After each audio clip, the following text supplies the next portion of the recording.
Ms. Hilton, I could just say I don't remember. I don't recall. And the judge said, yeah, you won't get in trouble for that. Well, what that does as under Georgia law is that triggers a prior inconsistent statement, which is all that the state wants him. Mr. Copeland is just here for his prior consistent or inconsistent statements. And that's what happened in the Archer case. That's why they're saying the judge said to Mr. Bailey, you can even testify for Mr. Archer. You won't get in trouble because, and it explains in the Maryland case, because that would trigger and open the door to prior statements, which is all the state wanted. So to me, as found by the Maryland court, this is intimidation. There was nothing appropriate, and the Honorable Judge Krause, I'm confident, did not have this case, but I respectfully disagree, and that's why I wrote that motion. All right.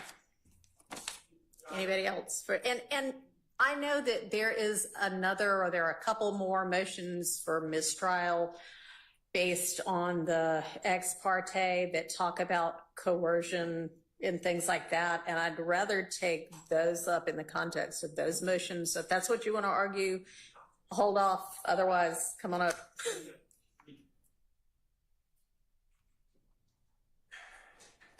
Your Honor, good morning. Max Shard on behalf of Shannon Stillwell.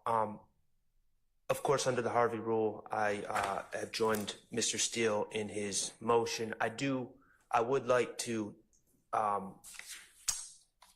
guess I disagree with Mr. Steele in one small aspect. He is seeking to challenge the findings of Judge Krause, the factual findings, is the way he's articulated it. And I, too, have concerns about the order in the respect that it suggests that the ex parte meeting was or could potentially be appropriate. I don't believe it was appropriate at all, and I know that we're going to get further into that. But, Your Honor, I would my disagreement in where I want to veer off from what Mr. Steele was saying is that I don't believe that they're factual findings. They're not necessary for her ruling. I believe that they're mere dicta. I don't believe that they're binding on you at all. What Judge Krause's order said, I believe that you independently can take a look at the transcript and make your own determination about whether the ex parte meeting had an appearance of impropriety or whether it was in fact improper, which it certainly was. So I just object to the characterization of these as factual findings because I don't believe that they are. I believe that they're merely dicta, and I believe that you're able to make that assessment on your own. Should you view them as factual findings, I, of course, join Mr. Steele in his objection to those quote-unquote findings. That's it. Thank you. All right. Anybody else from the defense? All right, I'll hear from the state. And I know you haven't had a chance to see and absorb the Arnold rule, I think Arnold, the case that Mr. Steele just, Archer, shared with us before now, but. Your Honor, I will use it as he has presented and just point out the most obvious omissions and distinctions that I see present with the Archer case. Mr. Steele stated to the court that Mr. Copeland had no privilege to invoke. He spoke about what did or did not happen during the meeting, during the hearing in chambers. I would ask that the court, as the court has already read the transcript, that the court take note of the differences between what occurred in the hearing and what Mr. Steele has represented to the court. As it relates to intimidation, Mr. Steele asserts that a statement made by Ms. Hilton essentially is part of what makes the hearing improper. The state has cited in its motion or its response to the court cases that support the state's position that this hearing was not improper. Essentially, in order for, as this is a motion to challenge factual findings, I'll speak to the factual findings that have been challenged. Again, Mr. Steele cites that Judge Krause's finding, the way he said it, if it had been made in open court, it would have been proper. The court. Right. Why don't I just put on the record, because I've got Judge Krause's order right in front of me, exactly what it is that I think we're talking about. And I believe, and Mr. Steele, you can correct me if I'm wrong, but I think that the factual finding, that's the second one you're challenging, if it even is a factual finding, is Judge Krause's statement. It is worth noting that this court generally agrees with Judge Glanville's assessment of the propriety of the ex parte meeting. While the meeting could have and perhaps should have taken place in open court, nothing about the fact of the meeting or the substance discussed was inherently improper. Is that what we're talking about? Yes. All right. Okay, Ms. Love. Thank you. And so given the fact that the court has at its disposal the transcript of the hearing, Your Honor, and given the case law that the state has cited to the court, specifically, Your Honor, Allen v. State, 336 Georgia App 80 at 81, citing King versus the state, a Georgia Supreme Court case whose site is 273 Georgia 258 at 264 through 265 as authority for its ruling that appellant had no standing to contest the grant of use immunity to a witness. And King versus the state itself ruled after an appellant complained that the trial court acted improperly by conducting a brief hearing outside his presence concerning the state's request for an order compelling a witness to testify at trial and confirming the use and derivative use immunity that would apply to that compelled testimony, that the hearing in question was not a part of the proceedings against appellant, and that while appellant, quote, might have preferred that a key witness not be ordered to testify truthfully in his trial, there is nothing in Georgia law that would have permitted him to object to the state's request for the order, or that would suggest that appellant's rights were the subject matter under consideration, and that appellant had no standing to address the matter of the hearing outside his presence. I bring up those two cases, Your Honor, as well as Gilbert versus the state, and that site for Gilbert, Your Honor,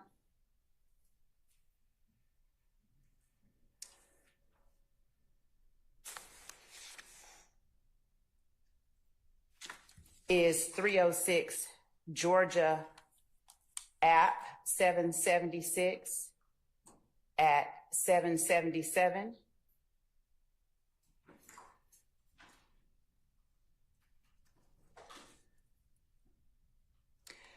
Notwithstanding Gilbert's waiver, however, his argument is without merit because Gilbert has no standing to contest the grant of use immunity to Lang. The court again cited King and pointed out how the defendant there had argued that the trial court erred by conducting a hearing outside of his presence to determine whether a witness should be compelled to testify against him in exchange for use and derivative use immunity. They go on, this court goes on to cite the portion of King that I just read to the court, and goes on to say, on the contrary, the trial court was obliged to consider whether the testimony was necessary to the public interest, a matter which the defendant had no standing to address. In this particular instance, of course, there is the distinction that Mr. Copeland had invoked his right to not testify at a point where there was no, I'll agree with Mr. Steele, there wasn't a privilege to invoke. The point at which he said, I plead the fifth, is when he was asked, I believe, his age in years. The concerns that we had, we presented to the court, and mainly it was that Mr. Copeland, as is recorded in the transcripts of the July 10th proceedings in open court, that Mr. Copeland had questions that he was attempting to ask the prosecutor, Ms. Hilton, and the person representing Mr. Copeland would not afford him that ability while we were just outside the courtroom. And Mr. Copeland was then called in with the jury in the box without having had the opportunity to have those questions answered. The hearing in chambers, as is reflected in the transcript, dealt solely with Mr. Copeland's rights, what he faced, what his obligations were. The state's action of moving the court to compel Mr. Copeland to testify is what precipitated that chain of events that led to that hearing in chambers. And we wanted to ensure that Mr. Copeland was aware of whatever it was that he had sought to gain clarity about before he was forced to come in before the jury. So Yes. I'm just interposing an objection. I don't have any problem with Ms. Love referring to the transcript, but if she's going to testify, I would ask that she testify as a witness. I don't believe it's proper that she proffers information. I believe if she wants to be a witness, which I do believe she is, she would have to be sworn in to testify in such a process.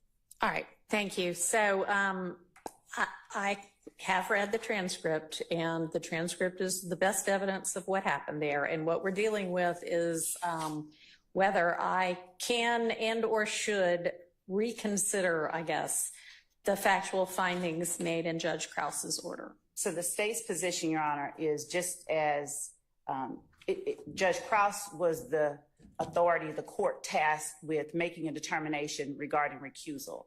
The court has been tasked with the responsibility, the assignment of continuing the trial. Judge Krause's responsibilities we submit to the court are Judge Krause's, not this court's.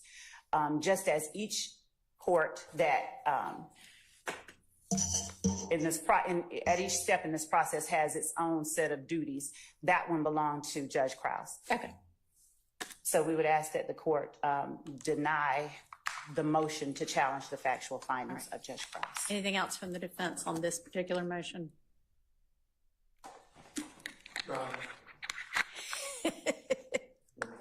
Has there ever been an attorney invited to talk who didn't take the opportunity? I took a pass a couple of times, Your Honor. Doug Weinstein for Mr. Kendrick. The only thing I want to add is that the King case and the Gilbert case are about a different circumstance than we are objecting to and complaining about here. That is a hearing about the issue of whether the immunity should be granted by the court. Presumably that was done in this case sometime prior to Mr. Copeland's testimony on the 7th. What we are concerned about, object to, believe violate our client's rights, is the ex parte meeting that took place in chambers on the 10th, far after that immunity decision was made. At least just speaking with respect to my client, Mr. Kendrick. Okay, thank you. Anybody else? All right, with regard to just this particular motion, which is styled a motion to challenge essentially Judge Krause's factual findings in her recusal order. It appears to me to ask this court to almost sit as a reviewing court and find certain factual findings to be erroneous. And this court doesn't have an ability to do that. The time to have filed or sought a certificate of immediate review has passed. I can't really sit as a reviewing court over a fellow superior court's order. To the extent that it is a motion to reconsider that court's order, that's a little bit closer to something that I might be able to do, but I can't really do that either. That, as Ms. Love correctly pointed out, was a motion to recuse Judge Glanville. It was before Judge Krause, not this judge. and she granted the relief that the defense sought. I understand that the defense does not like some of what might be factual findings in there. There are other motions before this court right now for mistrial based on that, and I think it is more appropriate that I consider them in the context of that than going back and essentially undoing potential factual findings made by Judge Krause.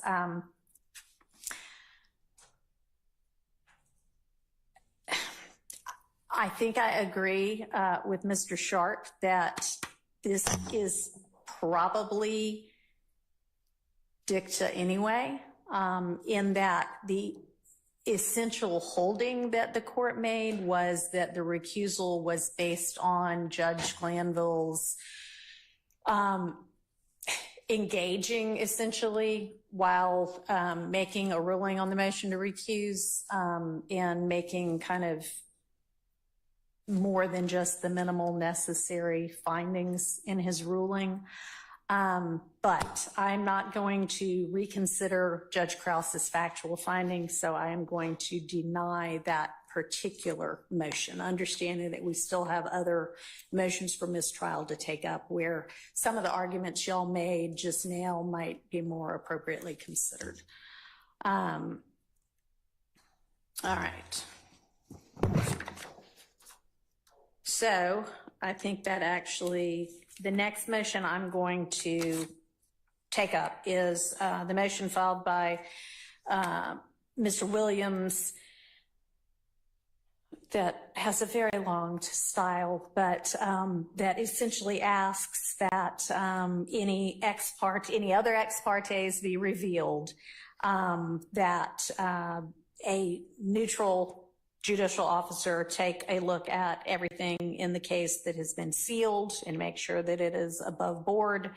And then for a mistrial based on the alleged judicial misconduct that occurred during the particular ex parte that was the, 10th of June? And prosecutorial misconduct there and prior to that. So I got from the clerk's office every sealed filing from the state or any of the defendants in any of these 6 defendants' cases. I've looked at all of them. There's nothing improper about any of them.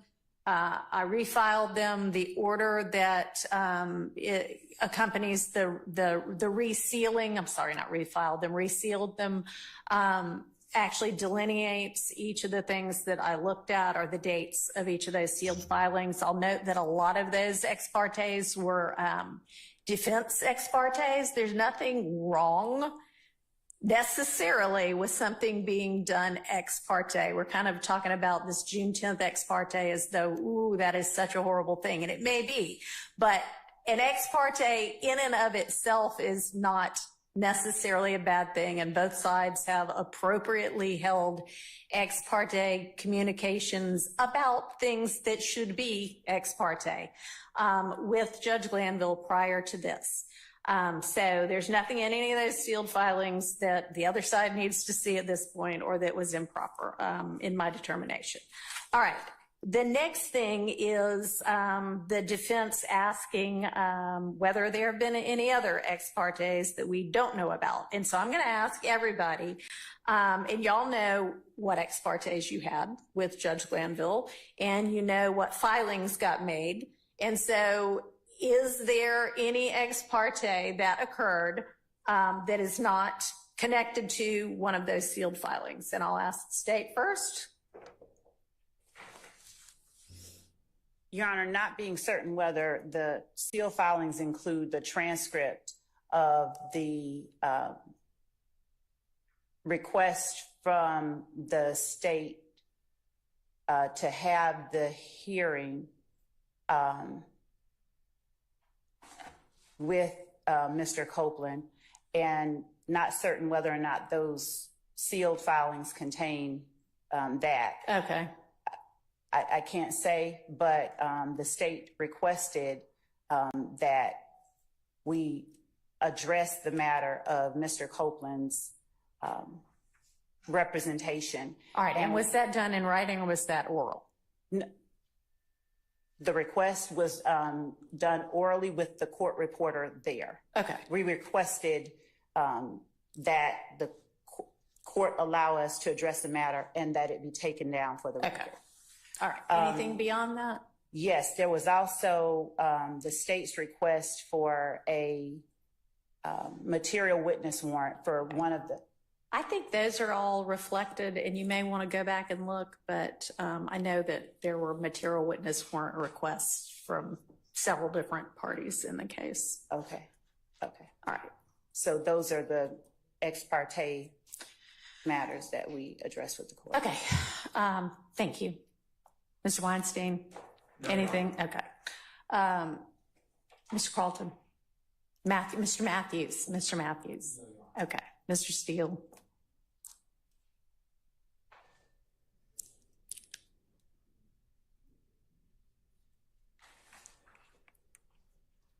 To my best memory, which I believe is accurate, there were 2 meetings with recused Judge Glanville. One was during voir dire. It is going to be the day, I could get you the date, but it's going to be the day that law enforcement executed a search warrant for the computer of the Honorable Eric Johnson. He's a lawyer in the case who's severed out now. Okay. All right. And that was announced in open court. I asked recused Judge Glanville whether we can have an ex parte. All the parties were here, and then everyone went. So when I say everyone, all the people here went into chambers behind, and there was conversation in front of a court reporter. All right. And when you say all the people here, does that include the state? No. Okay. The So state you mean was all here. of the defense attorneys? And the state was here when I announced that we'd like to meet ex parte. The judge, former judge reconvened. Our former judge reconvened. Okay. We went into the chambers here. So I have no idea if that's something you looked at or not. And I don't know whether that's anything I looked at, because that would have concerned a severed defendant. I would imagine it's in that case and not any of these 6 defendants. And I only looked at what was in these 6 defendants' cases. I can't But- answer. Okay. And then, and when I say who was here, yes, Honorable Mr. Okay. Matthews, Mr. Weinstein, Mr. Harvey, I assume Ms. Westmoreland, she's shaking her head. Ms. D. Williams, I know Mr. Adams was next to me, Mr. Sharp, and I presume Mr. Butts. He's saying his head, yes. And the second one was also asked in open court for a meeting with the recused judge ex parte, and that was on the day before we're coming up to a man named Mr. White, like the color, was going to testify, and we had it at the bench where the court is, and that was Mr. Sharp, Mr. Matthews, Ms. D. Williams, myself, and Mr. Adams. And if I miss, my memory's wrong, I'd like them to correct me. That's who I remember being there. And it was on the record. Okay. So I don't know if you saw anything about that. All right. And that was the total that I've had with. All right. Thank you. Thank you. Mr. Harvey. Just to be on the safe side, there wasn't, we had a in-camera meeting with Judge Glanville. When I say meeting, it was not ex parte, it was meeting Ms. Westmoreland and I believe A.E.A. Hilton. But the concern is scheduling conflict in federal court Okay. that I had, and we resolved that. I just want to make sure that. All right. I appreciate it. Thank you. Mr. Sharp.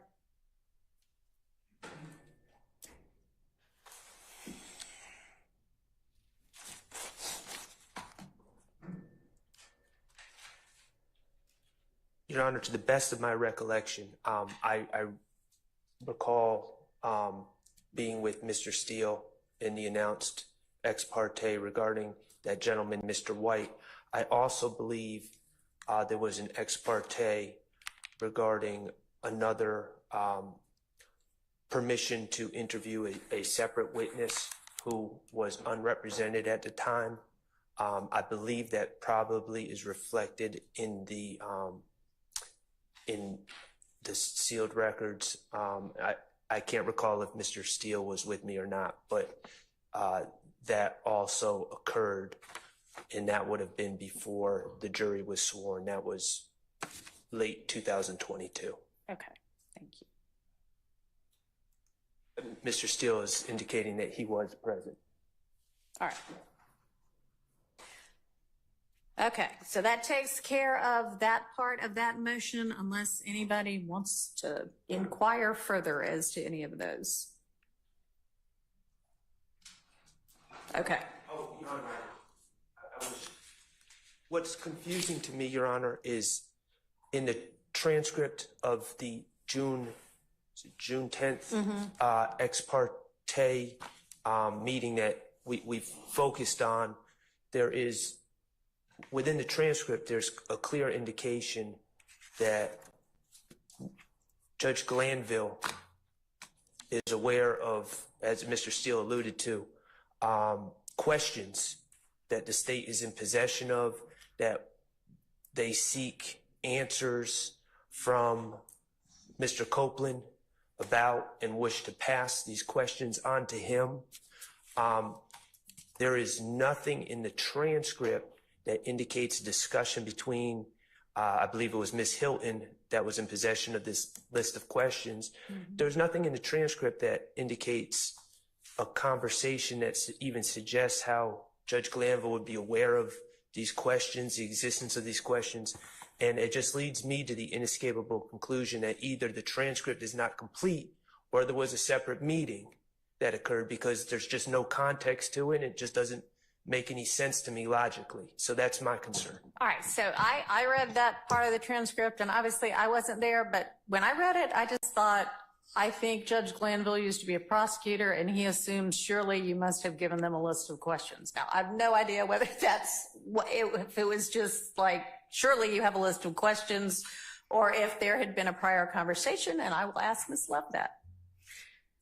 Your Honor, I believe that since Ms. Hilton was the one present. Or Ms. Hilton. But I can say that I did hear Judge Glanville, I believe, in open court say something similar to that, but I will allow Ms. Hilton to address the specific. All right. Ms. Hilton, was there some basis from something that had already occurred for Judge Glanville to have asked that? No, Your Honor. We were very sure to only talk about what was happening, which was getting Mr. Copeland purged from his contempt. So I made it clear that we weren't going to talk about anything substantive, and to talk to the judge about any questions to me would have been substantive. So we never talked about any questions with the judge prior to Judge Glanville saying that during the meeting. All right. And was everything that occurred in that meeting, other than the times when Judge Glanville stepped out so that Mr. Copeland could talk to his own attorney and I believe talk to y'all, was everything else recorded? Yes, Your Honor. Okay. From the outset of that meeting? From the outset of the time that I entered the room, everything is recorded. Right, because you weren't there at the beginning of it. Correct. But you did not have a conversation with Judge Glanville prior to when you came into chambers and it was being taken down? Outside of the normal, How are you doing? How was lunch? Yes. Correct. Okay. And Ms. Love, you were in there at the outset. Was it recorded, taken down from the outset? Yes. Okay. I asked that and it was. She was there from the beginning. And as I stated earlier, the only other instance that we spoke on that was also taken down. Okay. All right. And that was earlier that same morning? I think it was the Friday. The Friday before? Okay. All right. All right. So based on that, I don't find that there was any other untranscribed prior meeting between the state and Judge Glanville regarding Mr. Copeland and what they discussed in that June 10th ex parte. All right, another part of this motion is a list of purported slights and misrepresentations by Ms. Love that I'm not going to go through in more detail. They're in the motion. I'm just going to say, Ms. Love, make sure that your representations to the court and in court are accurate and professional. All right? I will continue to do that as I have. All right. The court require all parties to make certain that that is. Okay. All right. With regard to Judge Glanville's comments, I mean, he's off the case at this point. If we want to endeavor to craft some sort of a instruction to the jury, you know, I'll consider something that y'all want to present to me. But I know in particular, Mr. Steele, you took issue with apparently at some point Judge Glanville used some adjectives about you, specifically unprofessional and unprepared, that are bothersome to you, and I can understand that. I would also say that not only is that in the past, but if that was in front of the jury can see for themselves how you present, whether you're professional, whether you're prepared, and so that ought to take care of that. And this court is going to instruct the jury, just like is done in every case, that nothing that the judge says, no matter whether it's this judge or the prior judge,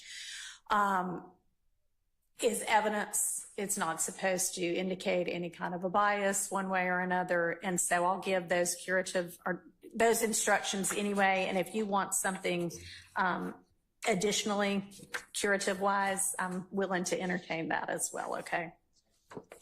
All right. So given that Judge Glanville is now recused from this case anyway, and I have instructed Ms. Love to conduct herself with professionalism, I am going to deny the motion for mistrial as it is sought and on the bases on which it is sought in this motion. Your Honor. Yes. I just asked for clarification whether the court is finding that there were any unprofessional or... I am not making any such finding. Thank you. Yes. I think we just, maybe I was lost for a second. I think we switched to a place where I didn't believe we were at, or I didn't understand the discussing regarding a mistrial. I didn't really understand us to be at that point in the motions yet. And I just wanted to be clear for the record, to the extent that a mistrial was denied. Mr. Stillwell, it has been we never requested a mistrial. Okay. And to the extent that a mistrial has been denied, I just want to be clear that Mr. Stillwell has not requested a mistrial. And when we were going to move on to Mr. Harvey's specific request for a mistrial, yeah, I hadn't gotten to that one yet. Okay. All right. I appreciate that. I just want to make that clear for the record. Okay. Thank you.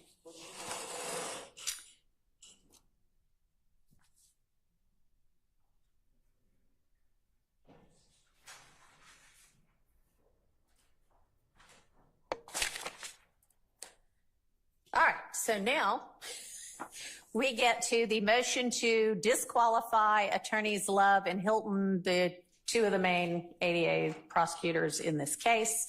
And the basis for that, this is also filed by Mr. Williams, is that they assert a need to cross-examine Mr. Copeland, attorneys Love and Hilton, and Judge Glanville with regard to the ex parte.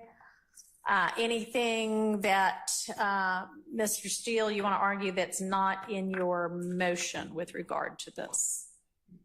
And I do have a question for you about one thing that you said.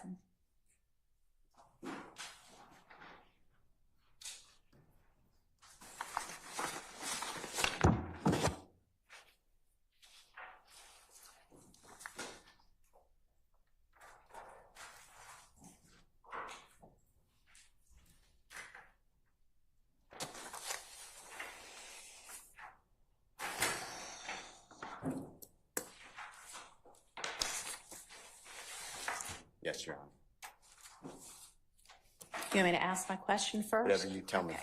So in your paragraph 3, you assert that Judge Glanville provided legally incorrect information to Mr. Copeland. I just want to make sure I'm clear as to what you assert that legally incorrect information is. Okay. So going back to what you've read and digested, June 10th, 2024 ex parte meeting, the use immunity, as we discussed earlier, just protects Mr. Copeland. What Prosecutor Hilton and what Judge Glanville were telling Mr. Copeland was, you can say lies, as long as they're not big lies, and you will not be prosecuted.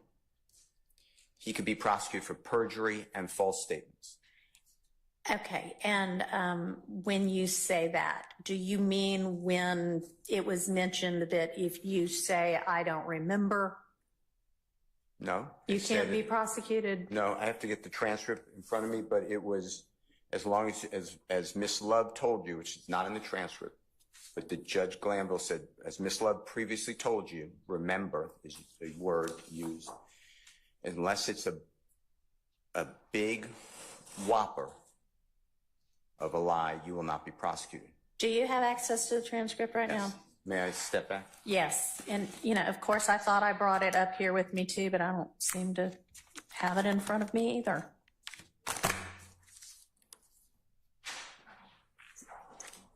Can you go see if it's on my desk somewhere?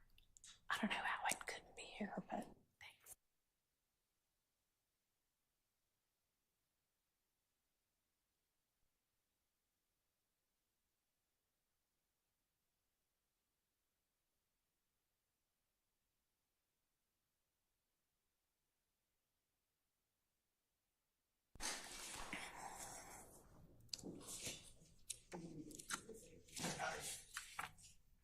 May I approach? You may. And I'll give that back to you. I've got a copy somewhere. Just given that we're using a borrowed bench and courtroom, I don't have everything at my fingertips. All right.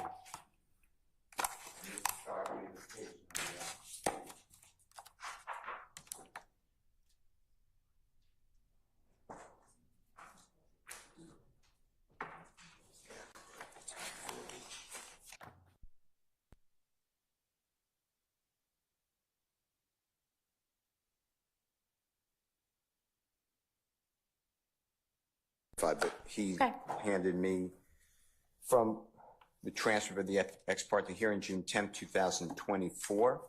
He directed me to page 40. It's Judge Glanville speaking, line 20. What will get you in trouble is you not, is you just invoking your Fifth Amendment privilege because you have been given immunity. Or as Ms. Love said this morning, remember, Ms. Love said, if you lie, if you overtly lie about something, like if you tell a bold-faced, not big whopper, bold-faced whopper, then they can indict you on that particular charge. I mean, that particular false statement. And then Mr. Copeland said, that's what they're going to do. Then there's conversation by Ms. Bumpkus. That is what I was saying. You will be right back here. Then Ms. Hilton said on page 41, line 5, but if you say something that you know that you did not do, like you admit to something you know you did not do, whether you, and then Mr. Copeland said, like murder, don't have, like no statute of limitations, right? Ms. Hilton said on line 10, but if you didn't do it, I can't charge you with something you didn't do because I don't have any other evidence but you saying it. Mr. Copeland saying, but y'all don't like ... His lawyer said, you could charge him with false statements and he will be back in jail. That's what I'm trying to say. And then Ms. Hilton on line 17 said, but if I know that you're lying about that, I do not intend to do that. If I know right now he's lying, I know he's lying, I'm not going to charge you because I don't know your reason for doing that. But I'm not going to charge you when I know you didn't do what you were trying to say you did now. And that can be part of this. I know you didn't do it. And the judge is there. So I hope that's answered your question. There's another space that I can find. I just need a second. But it's the judge saying you won't get in trouble. He says that throughout. You can say you don't recall. You won't get in trouble. There's also a place in here where the judge tells Mr. Copeland and Ms. Hilton that the statute of limitations, this is Ms. Hilton, the statute of limitations has run. In federal court, she says, I looked it up. In federal court, it's a 5-year statute of limitations. In Georgia, it's a 4-year statute of limitations. If I could get that site for you, I'll tell you exactly where it is.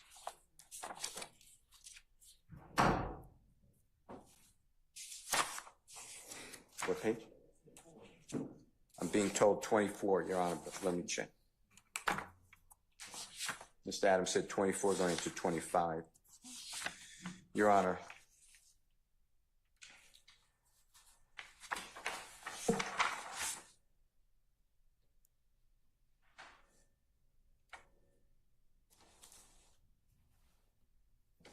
On page 24, line 12 is what I see.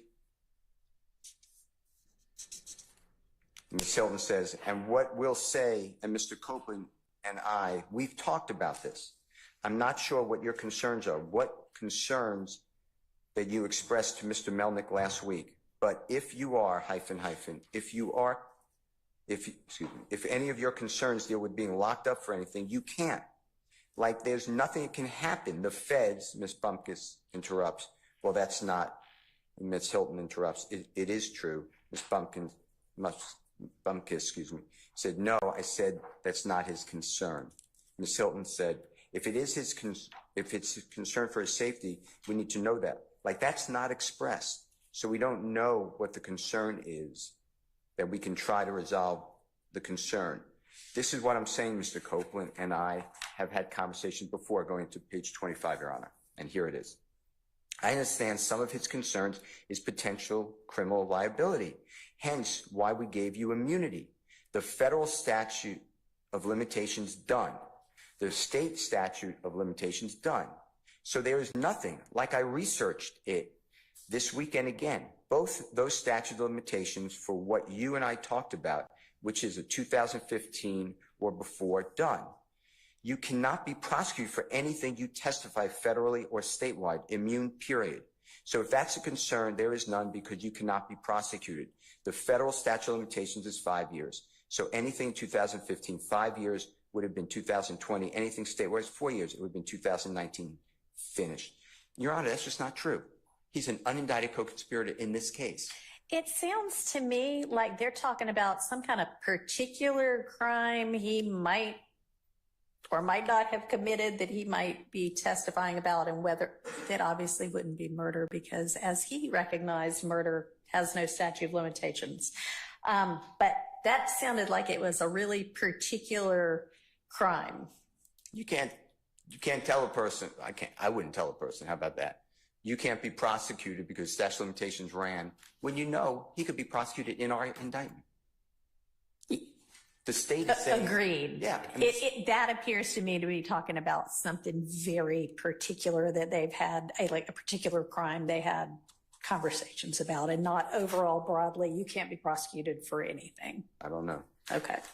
I don't read it like that. All so on the next page, page 26, it's again, Ms. Hilton, line 2, you will not. This order, I don't Can I know interrupt if you for just a second, Sure. too? And I'm sorry, and I do want to hear, but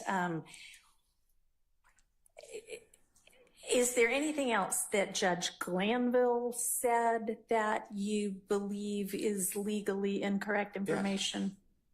Yes. Okay, because I want you to address that. We need you to testify. Why do we need you to testify? That Mr. Copeland had to stay in custody till all 26 criminally accused have their case disposed of? That's not true. Okay, That's wrong. Yeah. That is on. That's on page 36 of the transcript, lines 3 through, the discussion's kind of lines 3 through 9. At some point, civil contempt becomes punitive. Civil contempt is supposed to make the person do the act. If the person's not doing the act at some point, it's just not effective.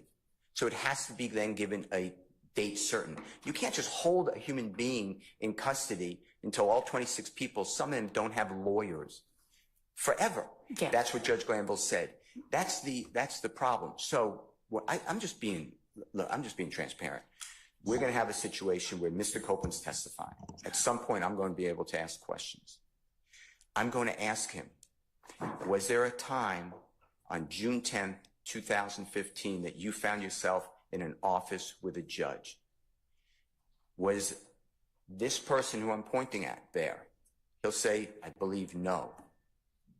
But the transcript says, exactly, you spoke with Ms. Love earlier. If we get to that, that may be something that you are able to examine him about. And I do think that, you have the transcript, and I know everybody has said, oh, there was Brady in there.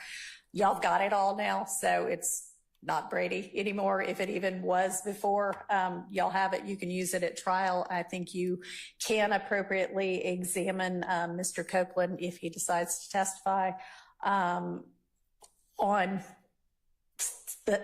some, maybe all of the things that happen in there. That may be something we have to hash out a little bit more. But let's not get ahead of ourselves. So with regard to legally incorrect information that the judge gave to Mr. Copeland, the two, page 40, 41, 24, 25, and then the one that I cited that you mentioned about all of, you may have to stay in jail till all of the co-defendants trials on page 36. Anything else? We need you to testify. Nobody needs him to testify. I mean, he could do whatever, it's America. He could do whatever he wants. He could sit in a jail. Okay. He has to pay penalty of perjury, but that's what judge. And, they also tell him how to testify. Judge Glanville tells the lawyer first. If you remember, I could get you the transcript. You remember, you're shaking your head. Judge Glanville tells the lawyer. Yeah, if you've got a transcript cite, I think the more clear we are, the better. Okay. It's at the beginning when Ms. Love was there. Hold on one second.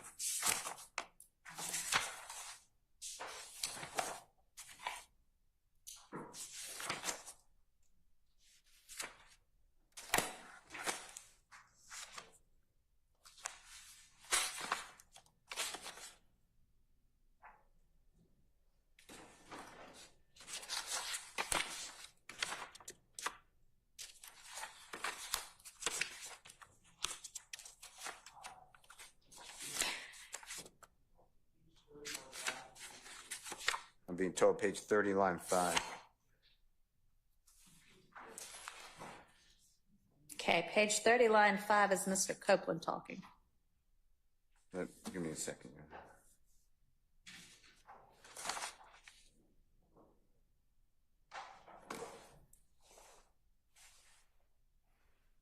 Okay, so I start with page 8. Page 8, Mr. Copeland's not there. Mr. Copeland doesn't arrive until page 23. Right, and you asked where the former judge was asking questions that I'd like No, where he gave legally incorrect information to Mr. Copeland. Okay. Which is what you put in your motion. Well, okay, and page 8, though, if you take in consideration, starting on line 9, the former accused Judge Glanville is telling the lawyer for Mr. Copeland. Now, to be fair, I think Ms. Bumpkus, as an advocate or anybody, has got to tell him, meaning her client, he's going to face some pretty significant cross-examination. And then Ms. Bumpkus says yes, or excuse me. Was that legally incorrect? I would think, given this defense team that's been accumulated, that's probably accurate, even though it wasn't said to Mr. Copeland. The judge, though, and the motion is, calling the judge and the prosecutors and disqualifying prosecutors. The judge has stepped out of his role as a judge. What judge tells a lawyer, tell your client, whatever the words are, you make decisions, obviously, but this is how I read it. Tell your client he's going to face significant cross-examination. And you know what else? The judge goes further. The judge starts telling him, that the client, he's telling Mr. Copeland that the clients are guilty. Mr. Copeland's not here at this I'll point in get you. time. This I'll is get you. his attorney, Ms. Bumpus. All right, let me get that for you.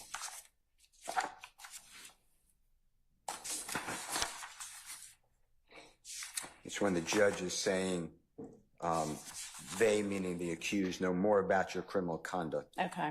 But let me find it. Okay, on page 26, Your Honor. Line 16. Uh-huh. Mr. Copeland should be there. Yes. I'm just following what the court told me, 23. Yep. The court said, so if you, I believe Mr. Copeland, are worried about what the defendants may ask you because they may know your business, but if they ask you about things that you might think you might have some liability with, you can't be prosecuted for any of those. Why? Well, I think because this whole thing has to do with the fact that there was a 507 immunity order granted. But he can be prosecuted for this case. Which is not what the judge is saying there. Okay. I don't know. I don't know any judge who gives advice like this.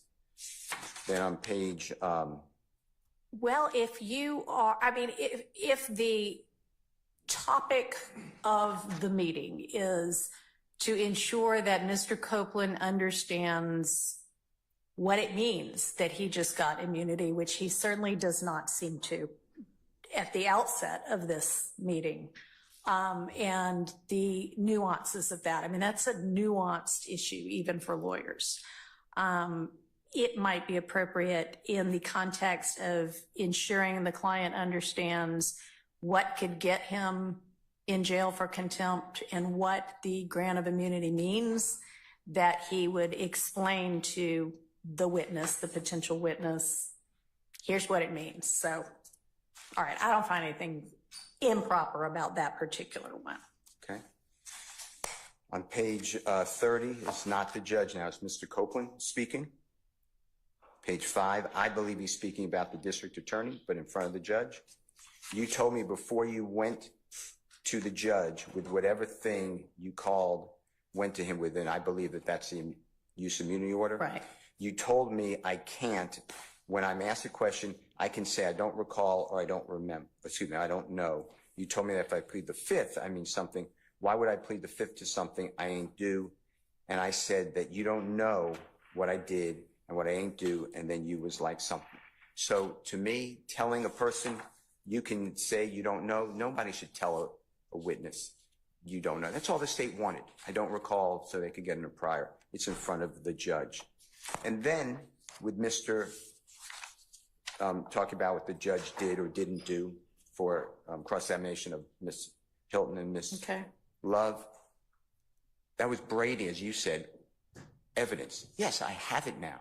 But why wasn't I told that? And So- I want to ask questions. Okay, so Judge Glanville is off the case. That all would go to whether it's appropriate for Judge Glanville to be on this case. That has been taken care of. My understanding of the law is the motivation for any witness to testify is admissible evidence. Right, and you can certainly ask Mr. Copeland about that. And I'd like to ask the judge on page 36, line 3, until the trial is over, until all defendants have been, I got these 6 that we have right now, then there's another 6. Ms. Hilton said, no, there's another 12.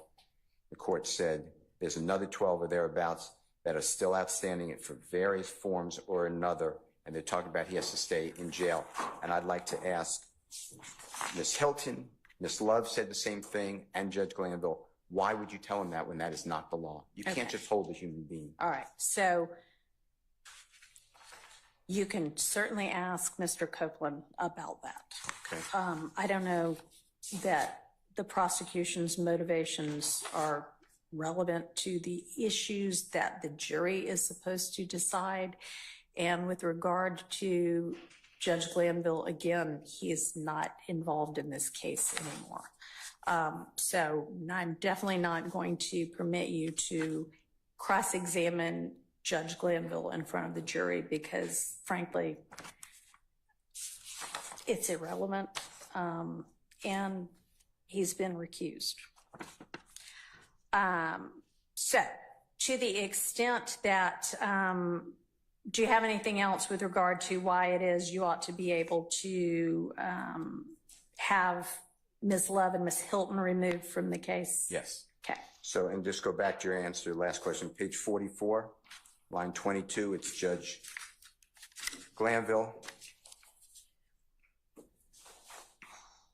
speaking. Mm-hmm. And he said, okay, so you testify about some aggravated assault or murder. They can't prosecute you on it because that's what the order said. Okay, That's hang just on. not true. I'm sorry. Where are you? Page I may be on 44. 44. Line 22, Judge Glanville Oh, okay. I'm with speaking. you. Yep. He said, okay, this is Judge Glanville. So you testify about some aggravated assault or murder. Okay, so I'm They can't actually not prosecute with you. you. Page 44, line 2? 22. 22. Okay. All right. Gotcha. Judge Glanville speaking. Okay, so you testify about some aggravated assault or murder. They can't prosecute you on it because that is what it says on the order. And that's not true. They can prosecute him. They can't use his word. Okay. All right. I will take all of that into consideration. I don't think that I'm going to make a ruling on this particular motion today. I want to take a full look at all of it in context, because I do think we have to consider it in context. I will note that one down as well. So let me then answer your question directly. So what's going to happen in my mind's eye is I'm asking all these questions to Mr. Copeland. He's answering however he answers. I am pointing fingers at the two prosecutors. That mandates that the jurors have to rate their conduct that happened outside the jurors' purview. I am saying that he being Mr. Copeland, was given erroneous legal information. He was encouraged by the holding of hands of Judge Glanville, Ms. Love, and Ms. Hilton, that they all intimidated, coerced, directed, encouraged, whatever the right word is, Mr. Copeland to do what they wanted him to do. It's in the transcript. We need you to testify, Judge Glanville said. Mr. Copeland will say, I don't know what he was going to say. But yes, I felt that.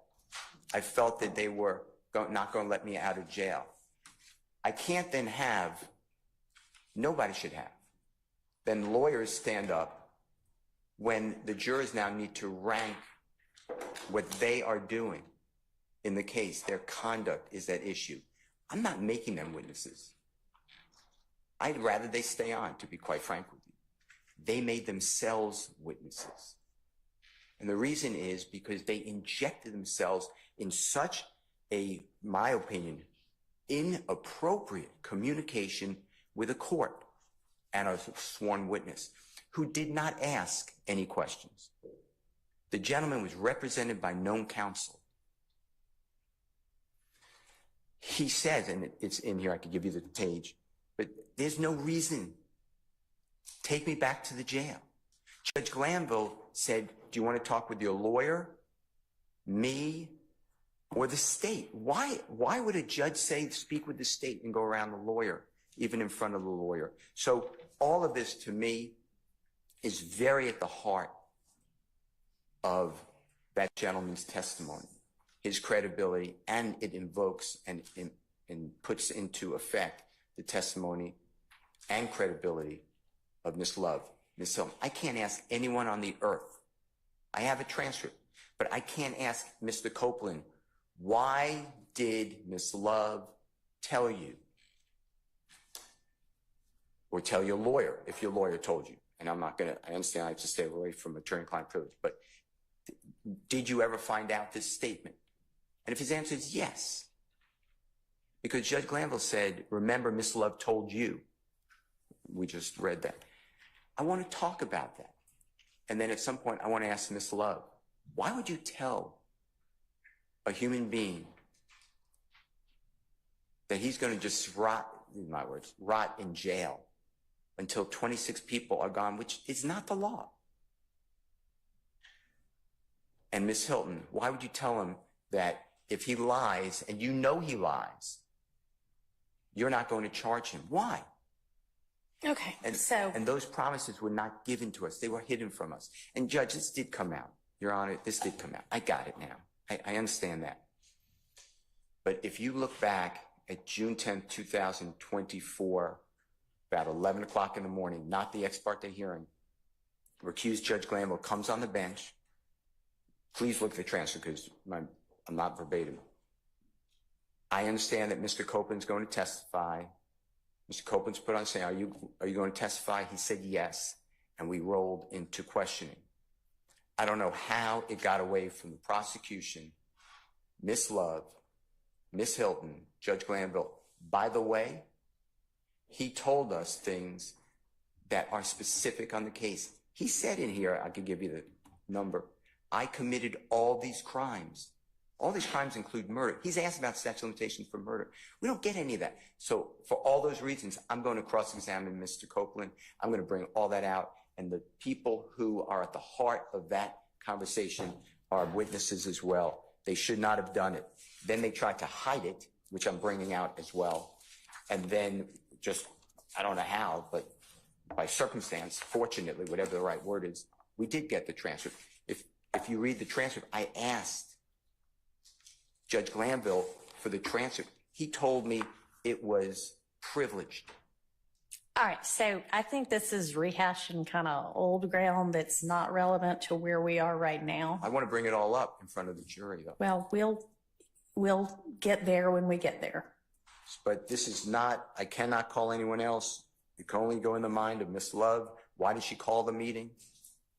I don't know. Anyone else could answer. No one asked for that meeting. This is my understanding. And Miss Love stands up here and said, we needed to answer questions because Mr. Copeland asked questions. I don't see that. He's represented by a lawyer. I mean, I don't see that. Okay, well, thank you. I appreciate it. Anyway, that's the basis of calling. I heard what you said about Judge Glanville. That's the basis why I want to call Judge Glanville and ask why did he join the prosecution team. And I believe that that then dovetails into Judge Glanville saying wrongly that I was not prepared, wrongly that I was unprofessional. And then he later acknowledges that, but he says, I'm not going to instruct the jury. So the jury's never heard that. And I heard what you said, that you'll instruct the jury, but I'm going to argue that that instruction, that the judge has no role in the case except, it's not verbatim, but except to make sure that the parties, every party has a fair trial. I'm going to tell the jurors that didn't happen. Okay, well, we'll see whether that's going to be something that is a permitted argument or not if we get to that. Okay, but that's my strong belief All right. that the jurors get to know that who the judge was for All right. 18 months. Mr. Sharp, you look like you want to say something. Thank you.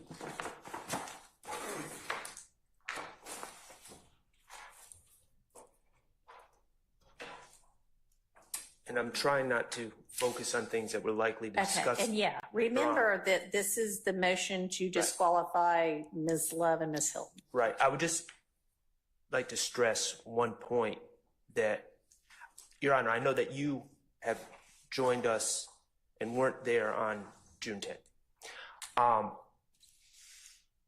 I think it's important to remember when we're talking about the potential to call the prosecutors as witnesses. My understanding, I know I didn't call an ex parte meeting.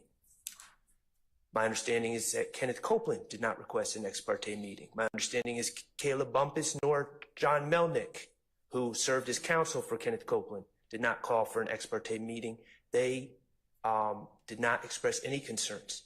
The state called for an ex parte meeting.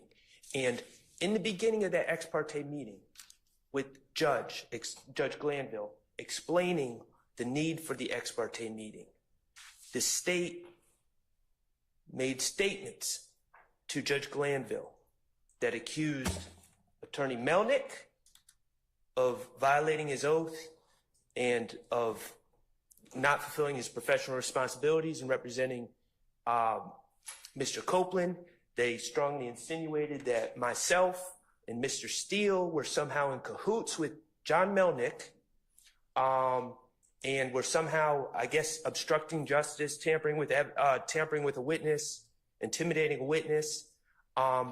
they presented the judge. And mind you, this is an ex parte meeting where I was not allowed to respond. Mr. Steele was not allowed to respond. Ms. Love stated to the judge, well, Mr. Melnick sent Mr. Steele and Mr. Shard an email, and he may have inadvertently included us, possibly by mistake, and was communicating with them that Mr. Copeland would not be testifying.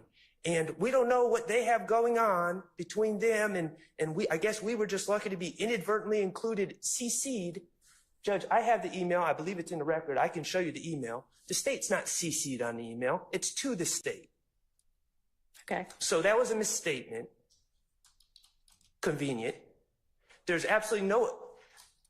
The reality is the state was meeting with Mr. Copeland behind the back of his attorney.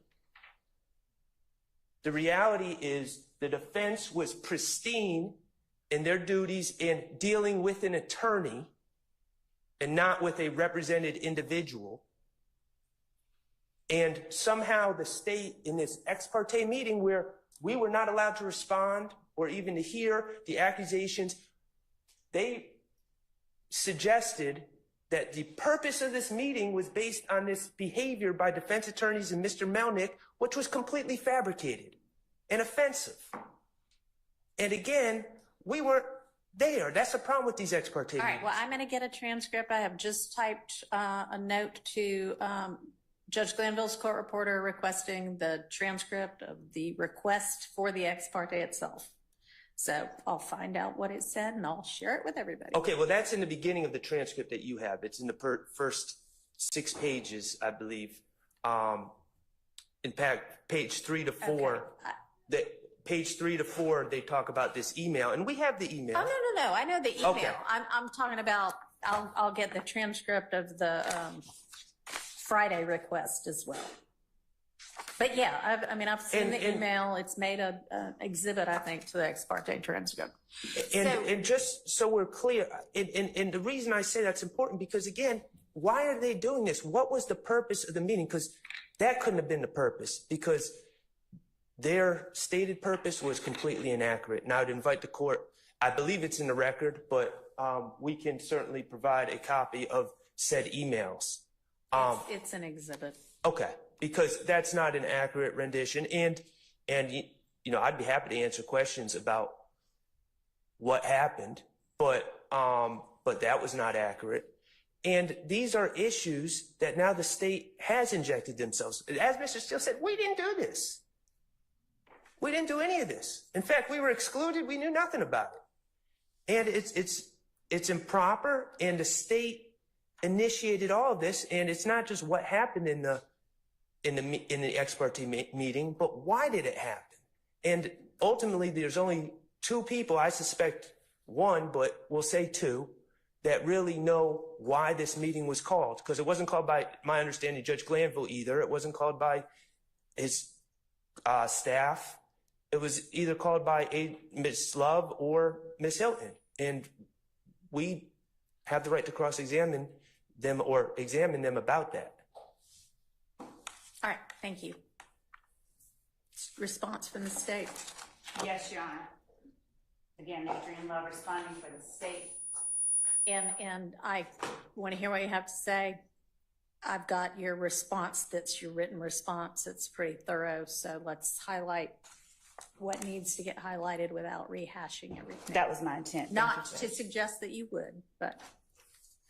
Your Honor, I'd like to point to the court, McGlynn, MCGLYNN versus the state, 342 Georgia App, 170 at 173 through 174. In McGlynn, the court notes, while Webb dealt specifically with statements made by a trial judge, this court has previously noted that either judicial or prosecutorial intimidation that dissuades a potential defense witness from testifying, or the defense can, under certain circumstances, violate the defendant's right to present a defense. However, such analysis must be undertaken on a case-by-case basis.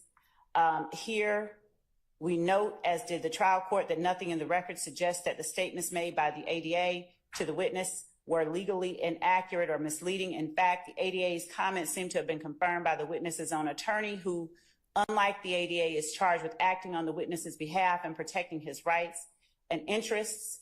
As we observed in Terry, the potential for unconstitutional coercion by a government actor diminishes when a defendant's witness has consulted with an independent attorney. That these statements by the ADA were later perceived by the witness as threatening is wholly irrelevant to our consideration of this matter. The court has held that the state is duty bound to inform the witness of the possible consequences of admitting under oath facts that could place the witness in legal jeopardy, including notifying the witness that the criminal law would be enforced to the full extent against those who violate it. And that's the court citing Murray versus the state, 157 Georgia App, 596 at 598. As of course the court has noted, we have included in our response the applicable case law that we believe is most relevant to the court's consideration of the motion to disqualify. In this particular instance, Your Honor, I would assert that the why of any particular proceeding is not a material issue, is not something that is relevant to the juror's determination of the guilt or innocence of either defendant in this case. It's not in any way. It's, if anything, it would be the effect of anything said on the witness themselves, and the witness himself could testify about that.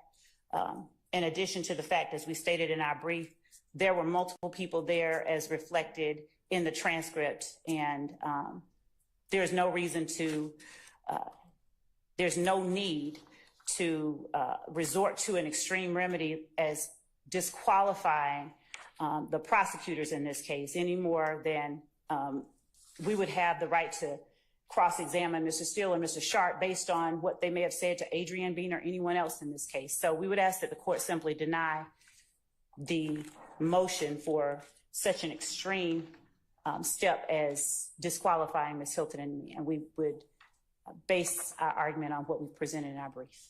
All right, thank you.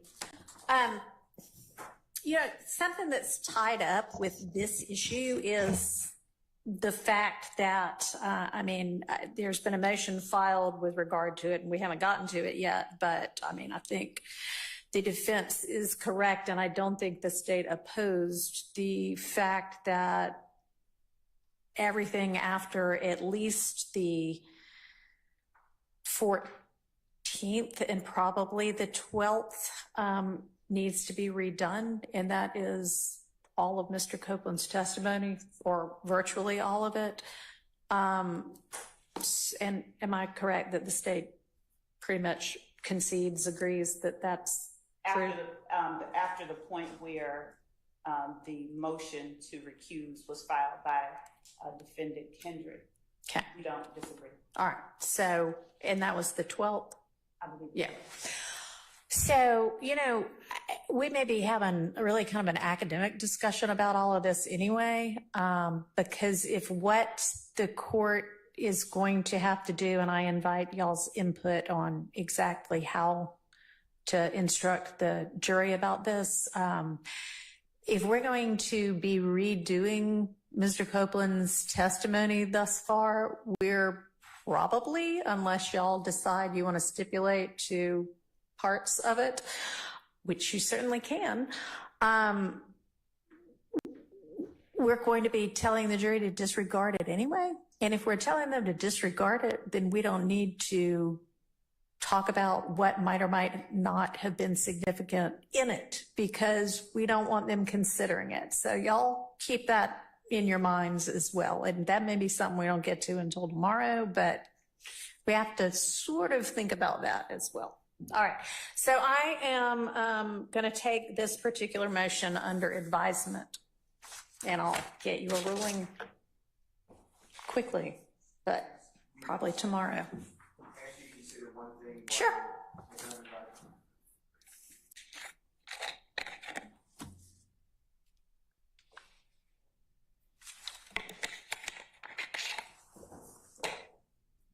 Mr. Copeland testified hardly at all on the 7th of June 2024, but then did testify the 10th, 11th, Right. and then the 12th is what Right. you referred to.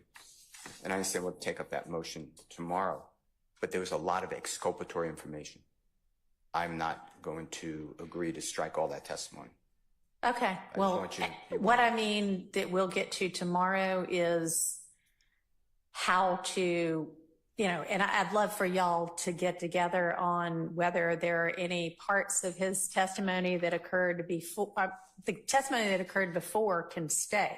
Okay, I misunderstood what The you said. testimony that occurred after the motion was filed, if there are parts of that testimony that y'all can agree to, then that will be great because it'll save us time and we'll have better contours about what we're dealing with. So I want y'all to get together about that and we'll think about that probably tomorrow, maybe the next day. I don't know, but not today. But y'all after court today can think about that together with each other. Okay. The reason I stood up, though, Yes. I just want to make that introduction. The reason I stood up is the following.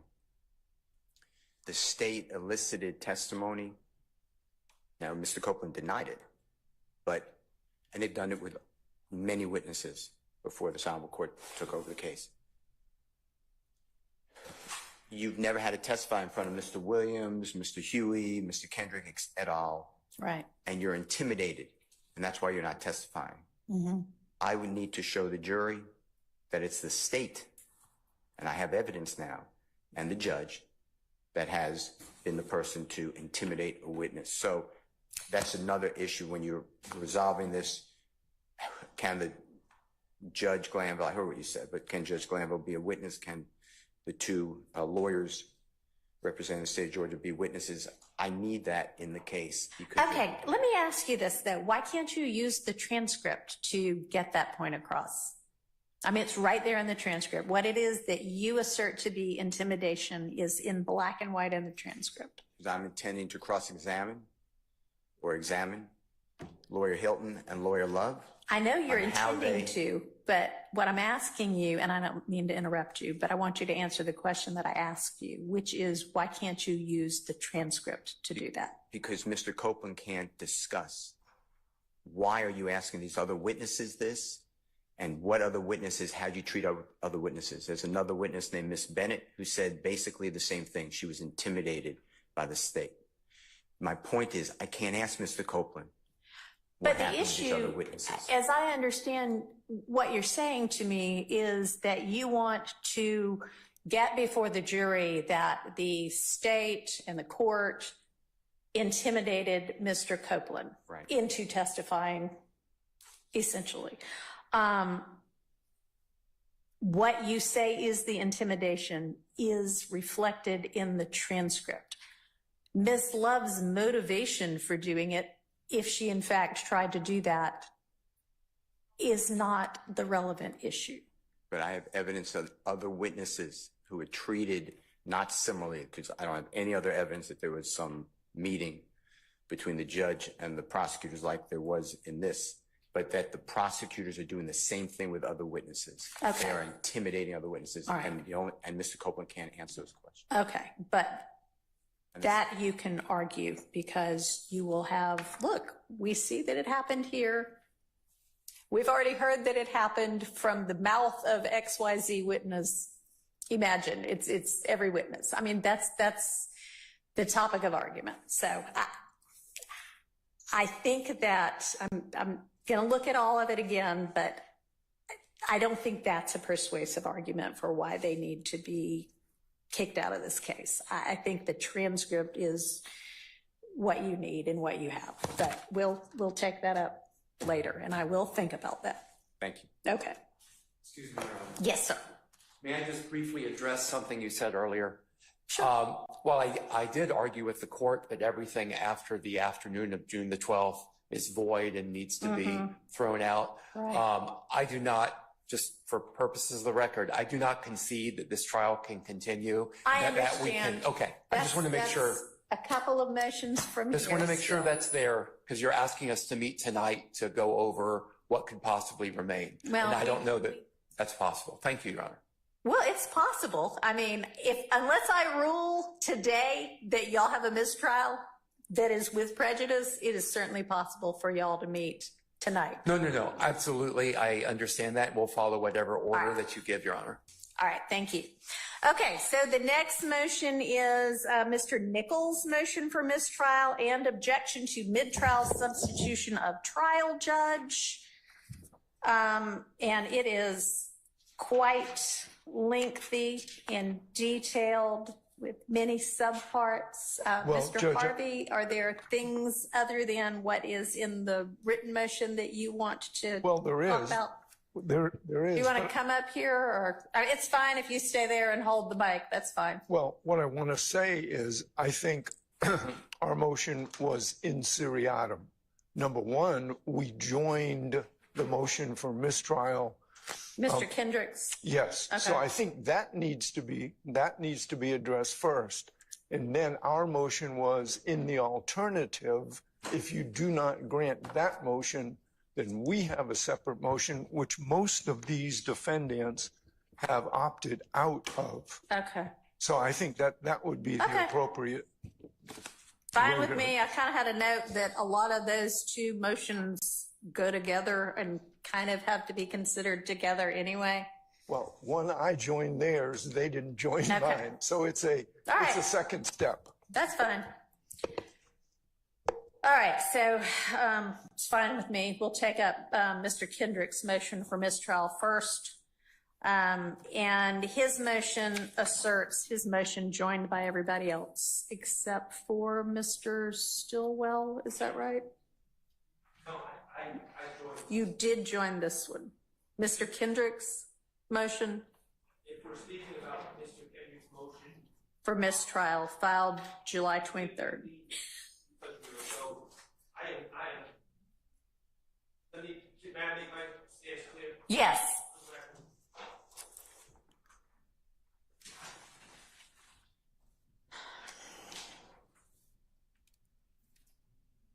Our stance, Mr. Stillwell's stance, is that this trial is completely broken. It's broken.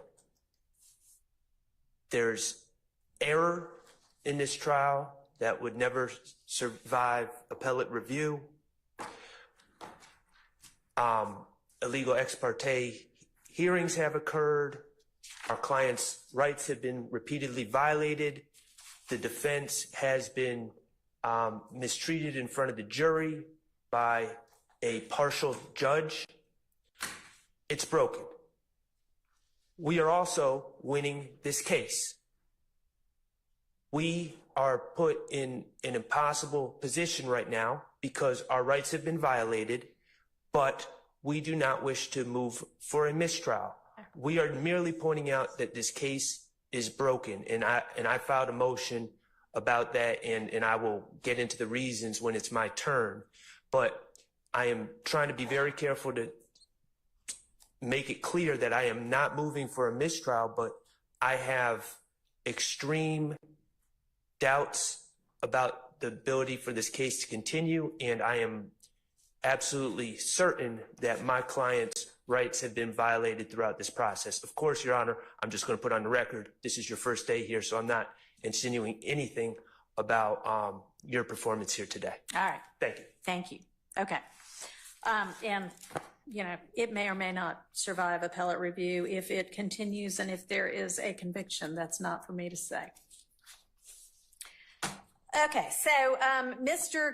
Kendrick's motion for mistrial, joined by everybody other than Mr. Stillwell, essentially asks for a mistrial with prejudice because the assertion is that this mistrial goaded the defense into it, and under those circumstances, if a mistrial is granted, and those are the actual facts, that any mistrial would be with prejudice without the ability to try the case over again.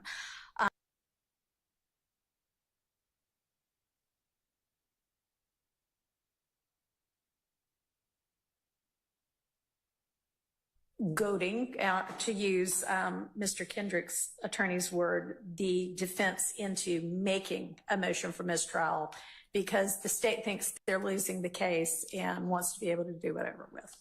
I got the concept right? Yes, Your Honor. Okay.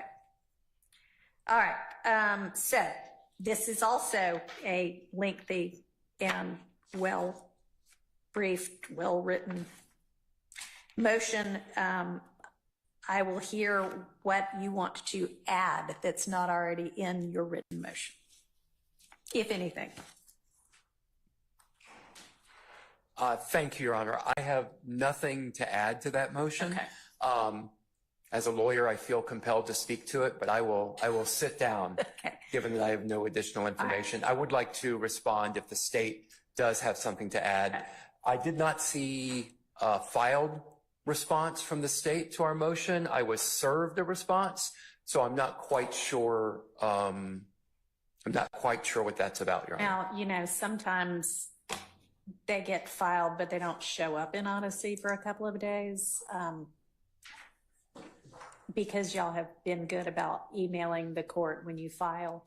I haven't actually checked Odyssey to see whether it's in there or not, but I would imagine that if the state served everybody with a response, they also filed it. If not, they need to. Okay, so that is a part of this motion. And another part of the motion is, well, I think you say as well that we'll need to redo the from 612 on.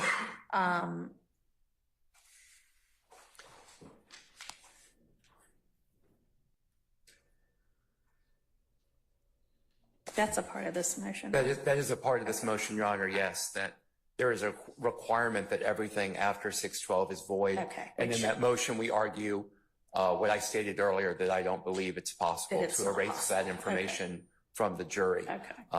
Also, I'm happy to take any questions you may have. Okay, I appreciate it. All right, so yeah, so there are a lot of different grounds in here. There's the state sought it because they wanted the defense to ask for a mistrial so they could get a mistrial and try the case over again. That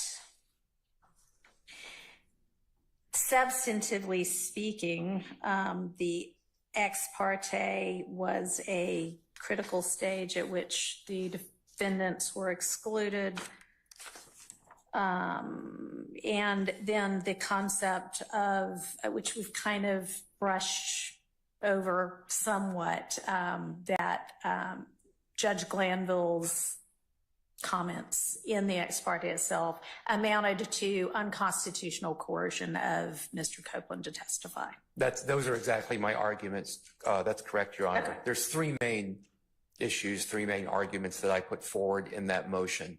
The only thing that I can think of that maybe I did not sufficiently highlight is just the tremendous experience of the prosecutors and skill of the prosecutors in the state as both, in this case, as both attorneys and prosecutors. So I cannot believe that they would not have asked for this ex parte, conducted the ex parte in the fashion that they did it, unless they knew that they would be forcing us into a position to request a mistrial. As Mr. Shart has said, we are winning this case. The state's witnesses have not testified the way that I imagine they expected them to testify. And I do not believe that they should be allowed a do-over in this case, Your Honor. All right. But I'm not going to repeat what's already in front of you. Okay, thank you. Again, if you have questions, I'm happy to answer any. And then also sort of in this motion and asserted in a lot of the defense motions are what we again touched on, that Brady material arose from this ex parte and y'all have it now, so it's not a Brady violation anymore. And that, there was. and that's not a real requirement in order to grant our motion, Your Honor. All right, I just wanted to make sure I covered that as well. Okay. Does the state want to be heard in with regard to anything not already in their response? Yes, Your Honor. Okay. Just based on Defendant Kendrick's representations to the court that and others that they're winning, and therefore we goaded them. If they're winning, then let's just keep it rolling, because the state vehemently objects to a mistrial. Okay. And I am unclear how we are arriving at the conclusion that the state, in conducting something according to the rationale presented to the court by the defendant so far, that the state never intended that they find out about, in an effort to cause them to do something. I don't know how those two can be squared with one another. So we would ask that the court deny the motions for a mistrial based on the state, based on anything. I'd point out that this is not the first or the second or the third motion for mistrial. The state has objected every step of the way. We continue to object to a mistrial. Again, if they feel they're winning, let's keep it rolling. And we would ask that the court just deny it. Of course, the court is aware that the issue here is not whether anyone acted improperly, but what objective the prosecutor is trying to achieve. It does not make sense to assert on the one hand that we want you to not ever learn about it, and on the other that we are intending that you be goaded into an act by our doing it. Okay. So, thank you. There are issues here as to whether people acted improperly. Perhaps that does not go to the goading, but I don't want to, it's clear in my motion that we are arguing that there was improper conduct by both the state and the judge that violated Mr. Kendrick's rights. He has been locked up in Rice Street for 22 months. I have done everything that I can to move this trial along. I filed a motion, I believe at the end of March or early April, to try to get this trial moving at a more deliberate pace. That motion was essentially denied. I have no interest in retrying this case, Your Honor, and we are winning, I think, by any measure. So I'm asking for this mistrial, but I'm doing it because I have absolutely no choice but to do that, Your Honor. All right. Thank you. And I don't know whether this was, I think this was Mr. Nichols' reply to the state's response. So I don't know if it was with regard just to Mr. Nichols' own motion for mistrial or also Mr. Kendrick's motion for mistrial, but I think it's, the argument is applicable to Mr. Kendrick's as well, so I'm going to address it right now. Mr. Nichols argues that the state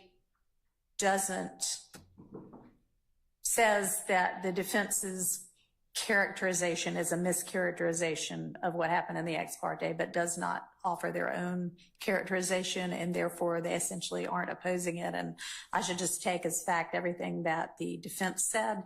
And I do find that the prosecution did, in fact, oppose the characterization made by the defense and posit their own characterization. In their response, they say, quote, the hearing in chambers was proper, unquote, and then quote case law. So that to me is not the state saying, yeah, your characterization is right. That is them saying, no, we were not trying to get a mistrial here. We didn't do anything improper. So with regard to that issue, I'm not finding with Mr. Nichols.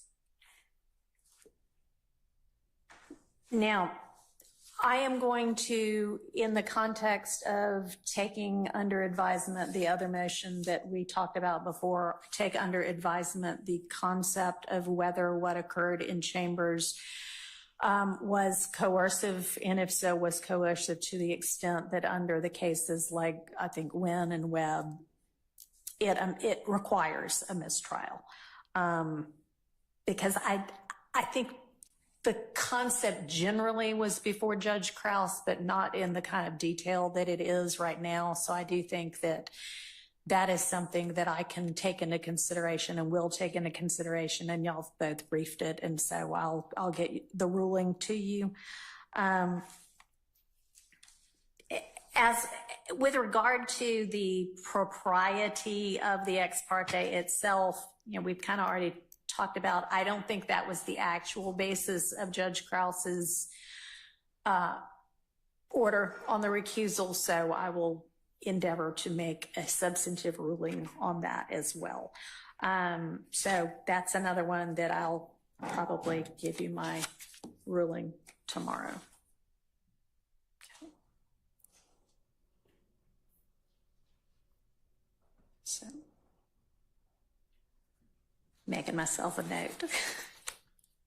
All right, now to Mr. Nichols' motion for mistrial, which, in addition to everything else that's in Mr. Kendrick's, essentially says that there are reasons why the mid-trial substitution of another judge makes this impossible. And Mr. Harvey, I know. I apologize. Can I interrupt you again? Yes. Thank you. I do that with, a smile and a request for permission. Okay. Again, I think there are several other mistrials with prejudice that have not been heard by you, and that would include Mr. Williams filed on July 10th of 2024, entitled in part, Motion for Mistrial Based Upon Judicial and Prosecutorial Misconduct and thus bar retrial. Mr. Shart, on behalf of Mr. Jackson, also has a mistrial with prejudice pending that I don't believe the court has heard.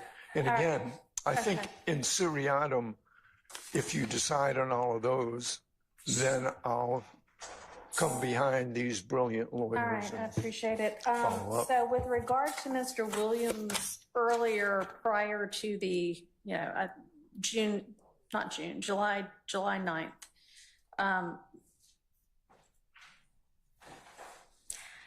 honestly, I don't know that I saw a motion to recuse filed July 9th, but when we talked about all of the pending motions before, there was the July 10th motion for a fair trial and for mistrial and prosecutorial and judicial misconduct. That's one of the first motions I took up today. Is there another one? Yeah.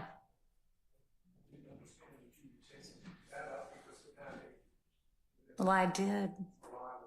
That was one of the first ones. Is there another one other than that?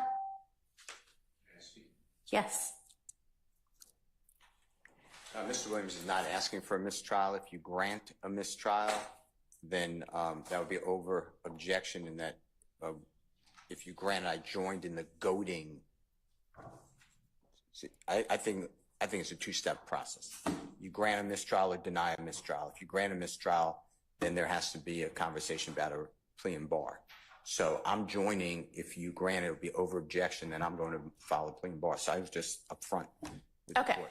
So but with regard to anything, is there any motion for mistrial filed by you on behalf of your client other than the kind of, not really omnibus, but multifaceted motion you filed July 10th that was for a fair trial to get all the ex partes for a mistrial based on prosecutorial and judicial misconduct? On Friday, July 27th, I filed a response to the state's, you called it a gag order. And in that, the second part, I also filed an adoption that if you declare a mistrial, it will be over objection. Mm-hmm. And then I will be raising a plea and bar, because it would be, the only reason to declare a mistrial is because the defense was goaded into it. So that is it. So. Okay. All right. So, Mr. Harvey, I don't think Mr. Williams has another one. And then Mr. Shart, on behalf of Mr. Stillwell, July 23rd at 3:07 p.m., a motion for fair and constitutional trial. I believe I have a lot to say. yeah, and I believe I'm similarly situated to Mr. Steele in many ways regarding that, because I do believe we're being goaded into moving for a mistrial. I do believe that the case law supports that conclusion. I do believe that so much in this case has happened that has broken the case. I believe, and I'd love to be able to argue all of that, but I am not specifically asking for a mistrial unless jeopardy attaches. okay. And so that's where I'm at. I'm happy to argue that. I'm happy to argue that before or after Mr. Harvey or Mr. Steele. Okay, give me just a second.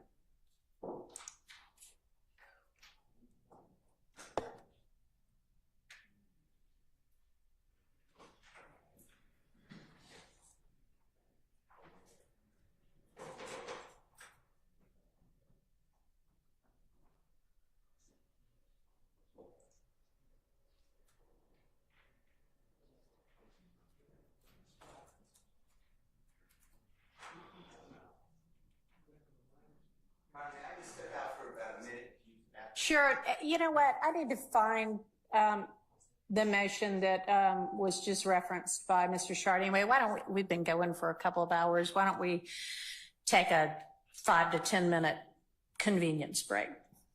All right, we'll be in recess.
I wanted to address to the audience is that there's been kind of a lot of up and down and back and forth and in and out, and that is distracting. So I know there may be times when you need to step out for a particular reason, and that is fine. But let's try to minimize that, because if it gets too distracting, I'm going to have to ask you to step out until all your business is taken care of. Okay, so let's, if you got to go out, but then it can't be a up and down every 5 minutes thing. All right, thanks.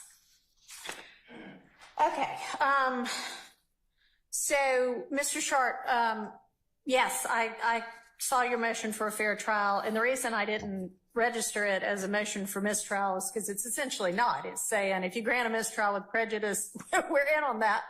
But otherwise, we'd like to, even though we think this trial has been a disaster, we would like to keep going because we think we're winning. So you asked that it be a constitutionally fair trial, and I guarantee to everybody, to the extent that is within my control, I want for everybody here to have a fair trial under the Constitution of the state of Georgia, the United States, and the laws of our state. Okay, that is why I am here as a judge, to make sure that that happens. So to that extent, it's granted.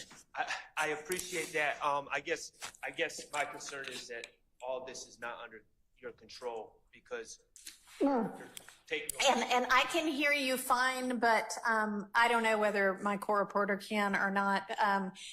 You can either come up or you can pick up your mic if you're just a long way away.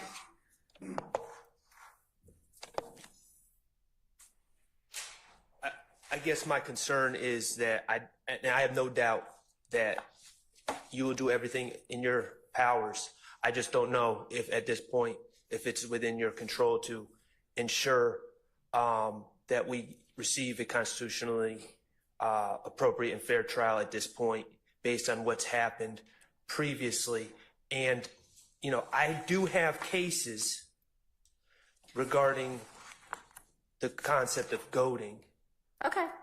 But I'm trying not to step out of turn. I know that I am stepping out of turn a lot this morning, but I'm trying to not step out of turn. If you would like those cases. Yeah, I'm happy to take into consideration anything that y'all want to offer that is on point.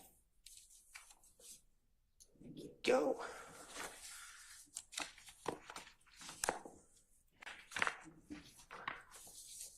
May I approach? Yes.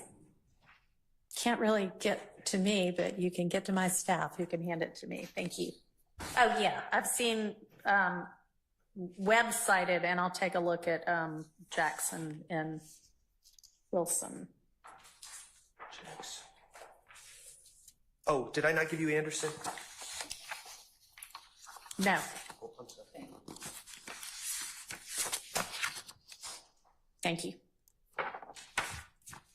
Okay. And, Your Honor, I believe that those cases stand for the general proposition combined. Each of them are a little factually different. Okay. But they stand for the proposition that the trier of fact can consider certain factors. Of course, the difficulty in determining if someone's goaded someone else comes down to intent.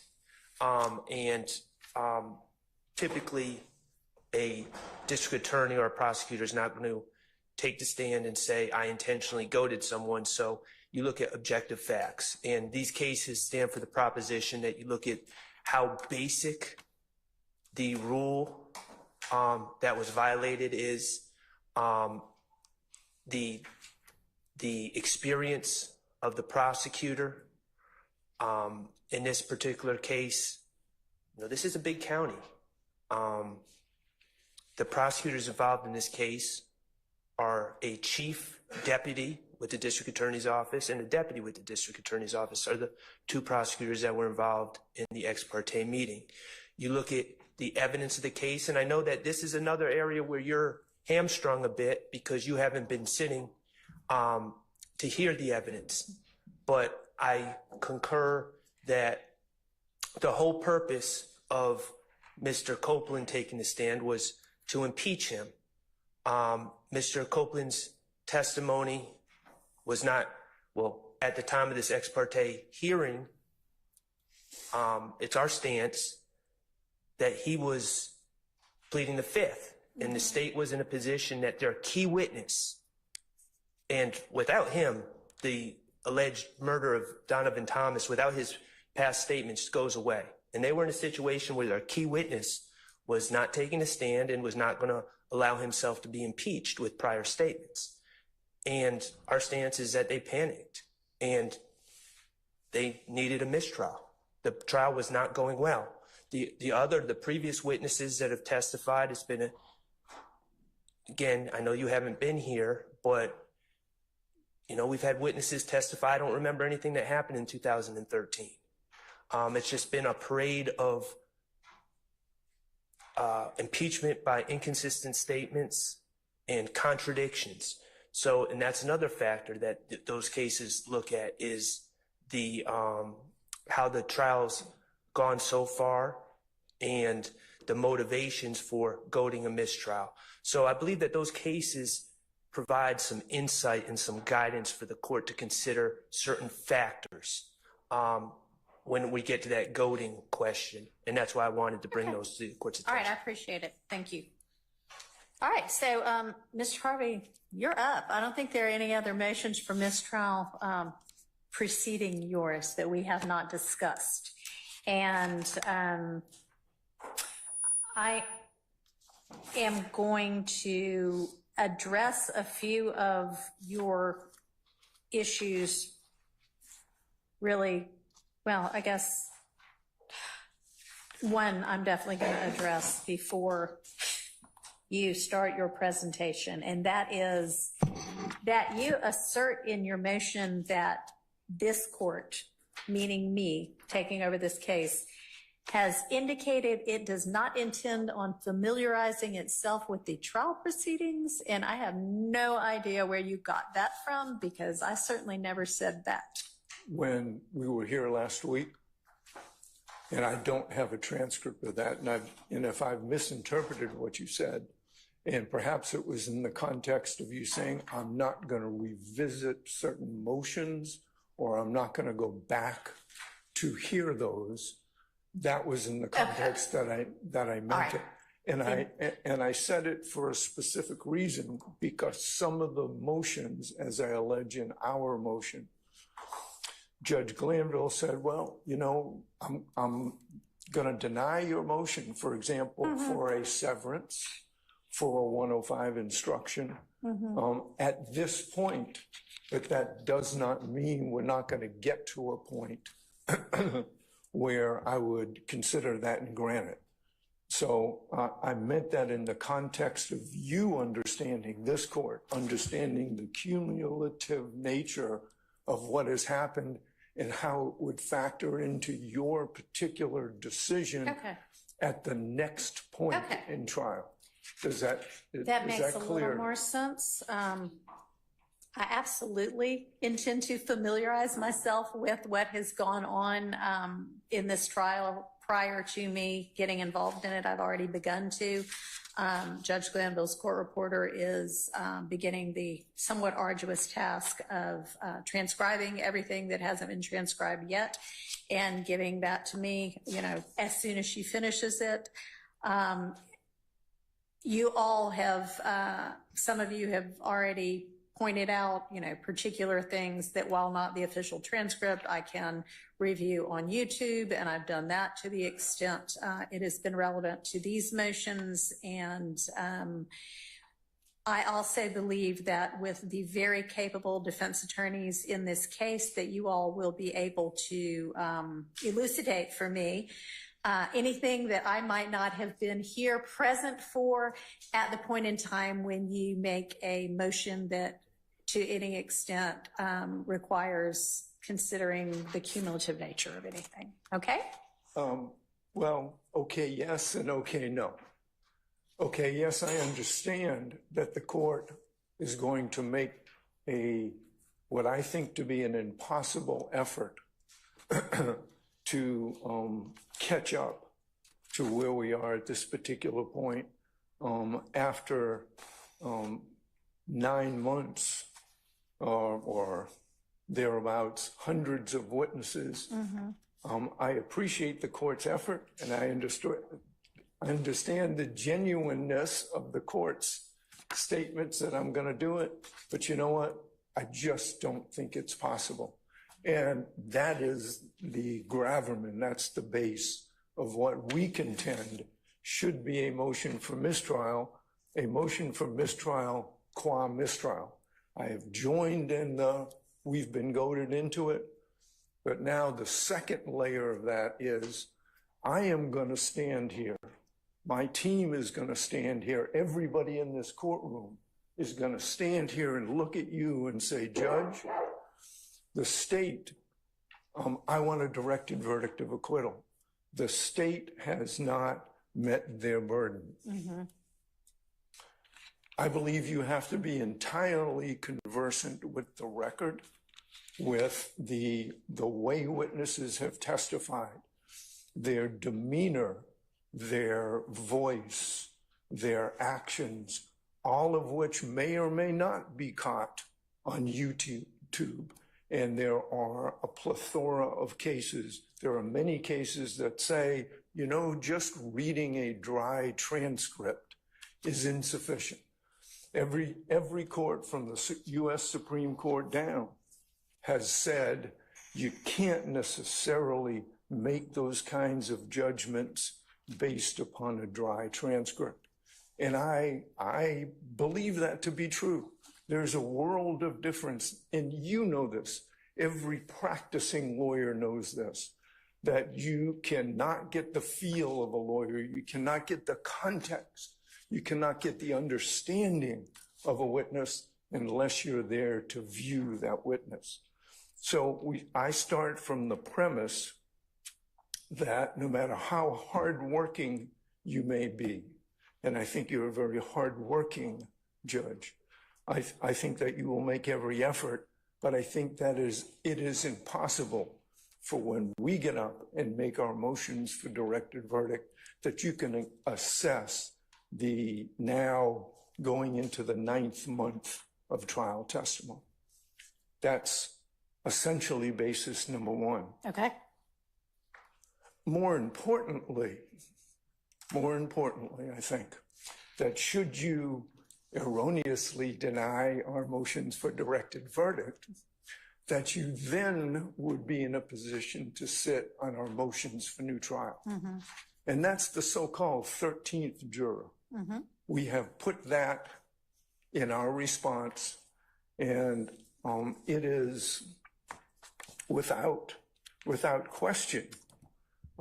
We have our courts, the federal courts, all say that there is a distinction between whether there is sufficient evidence to go forward, which is the standard on a motion for directed verdict, and a 13th juror motion for new trial.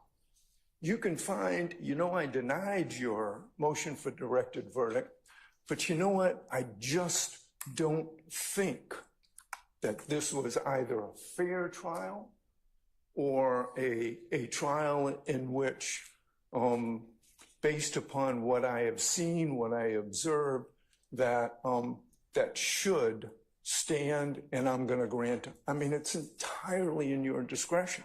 And that discretion is unreviewable, really, by the appellate courts. And they have all said, as we said and quoted in Wilkerson, that the trial court must consider some of the things that she cannot when assessing the legal sufficiency of the evidence, including any conflicts in the evidence, the credibility of the witnesses, the weight of the evidence, meaning that the trial judge may grant a new trial on the general grounds, even when the evidence is legally sufficient to sustain a conviction. So I know that we're going to stand here and make a motion for directed verdict, that God forbid, if any of these defendants are convicted, we will come back to you and say, Judge, motion for new trial, sit as the 13th juror. Don't think you can possibly catch up to that extent. Nor do I think that, based upon the cumulative nature of Judge Glanville's saying, I heard you when you want a severance. I'm denying it now, but it may come to the point later that I'm going to grant it. So 3 reasons that nobody else has argued to you, essentially, for a motion for mistrial or a severance as to Mr. Nichols. 1, the motion for directed verdict. 2, the 13th juror. 3, the continuing nature of the motions to sever in for a Rule 105 instruction, a limiting instruction which the court said, you know, I'm probably going to give that at the end of the trial, but I don't think it's necessary to give it now.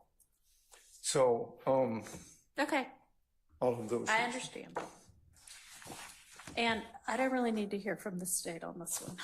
With regard to the directed verdict issue, the standard, as we all know, is essentially an any evidence standard. It is entirely possible that just on what gets presented going forward, I will be able to rule on the motion for directed verdict, assuming we get there.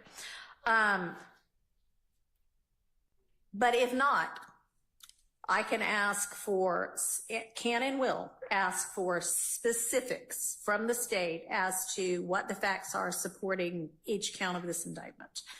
And it is not for directed verdict whether I'm convinced, it's whether there is any evidence from which a jury might be convinced. And so we'll take that up when we get to it, but I don't think that the fact that I'm coming in mid-trial is a basis to grant a mistrial in this case. With regard to the 13th juror, I understand that's a different standard.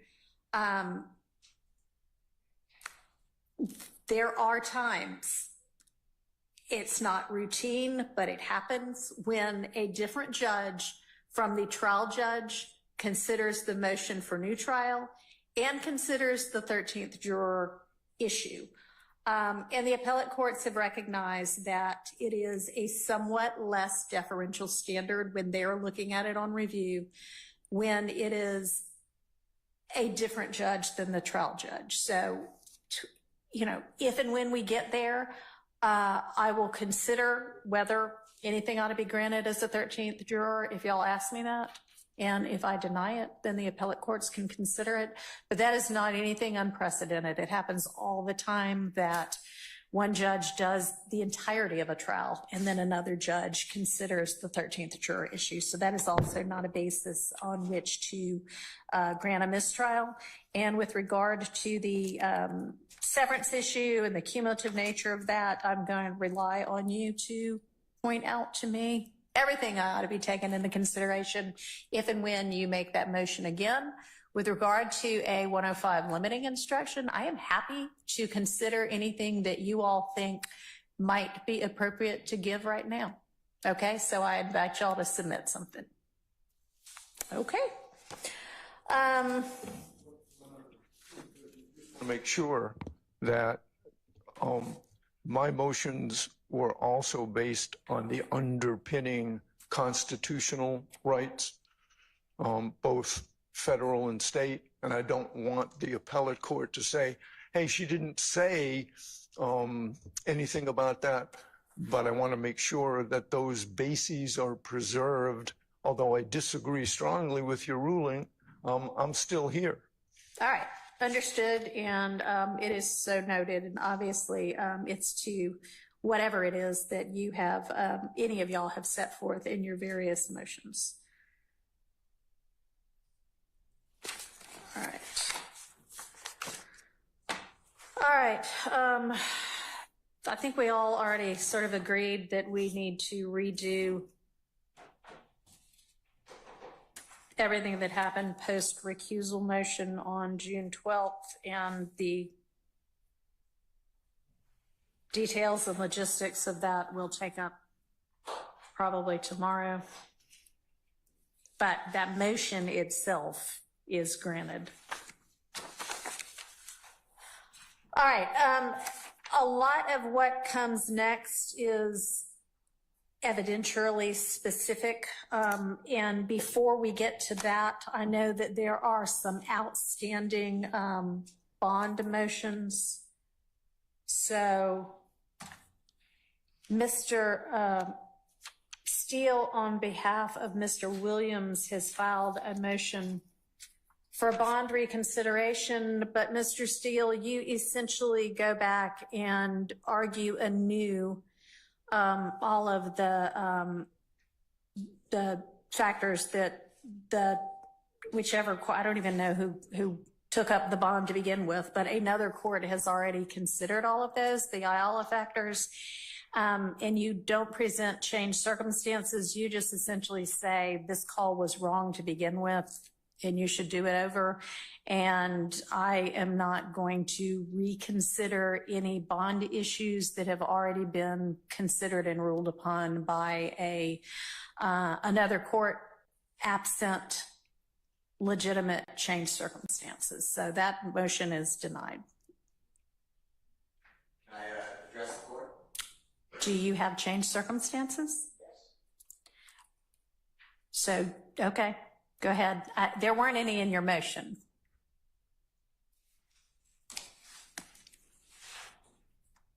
Mr. Williams has been in custody since the 9th day of May of 2022. This is in my motion. Or it should be in my motion. He has sat through unnecessary jury selection for months, bringing in over 2,000 people when the jurors were chosen from the first 511.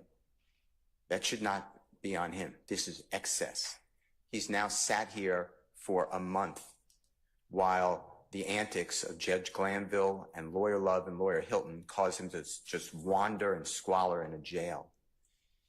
The case is, God forbid there's a conviction, going to be reversed potentially because these are serious issues, and I've raised them. I've put them to the court.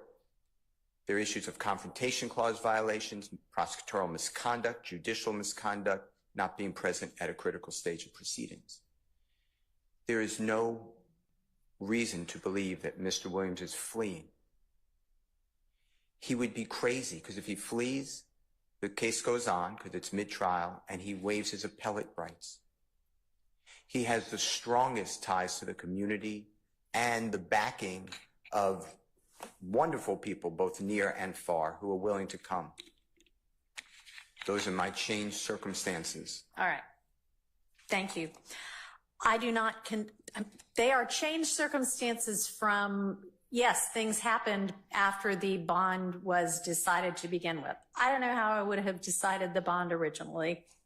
That's not before me. Those are not the kind of changed circumstances that speak to the Ayala factors, and so I'm not going to reconsider the bond. Well, let me ask one more then. There is a judge who joined the prosecution team. He said, we need a witness's testimony. He encouraged the witness, more than encouraged, to testify against Mr. Williams. I think that should come anew to the All court. right. Well, that may or may not be a substantive error in these trial proceedings. I've got that under advisement right now, but that also would not be an Ayala type change circumstance. Okay. So I appreciate you presenting this to me, but I'm not going to reconsider bond. Okay. Even though potentially it was not done by a fair tribunal. I don't, so, all right.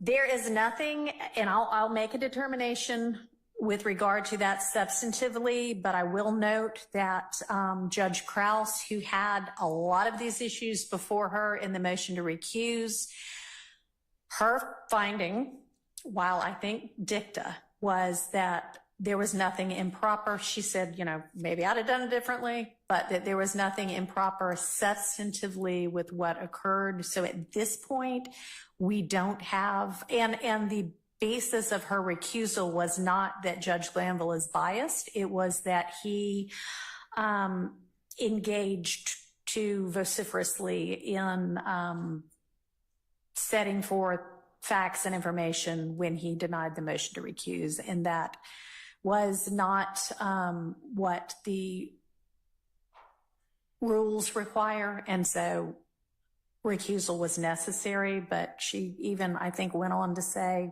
but even with that, I think he could have continued on unbiased.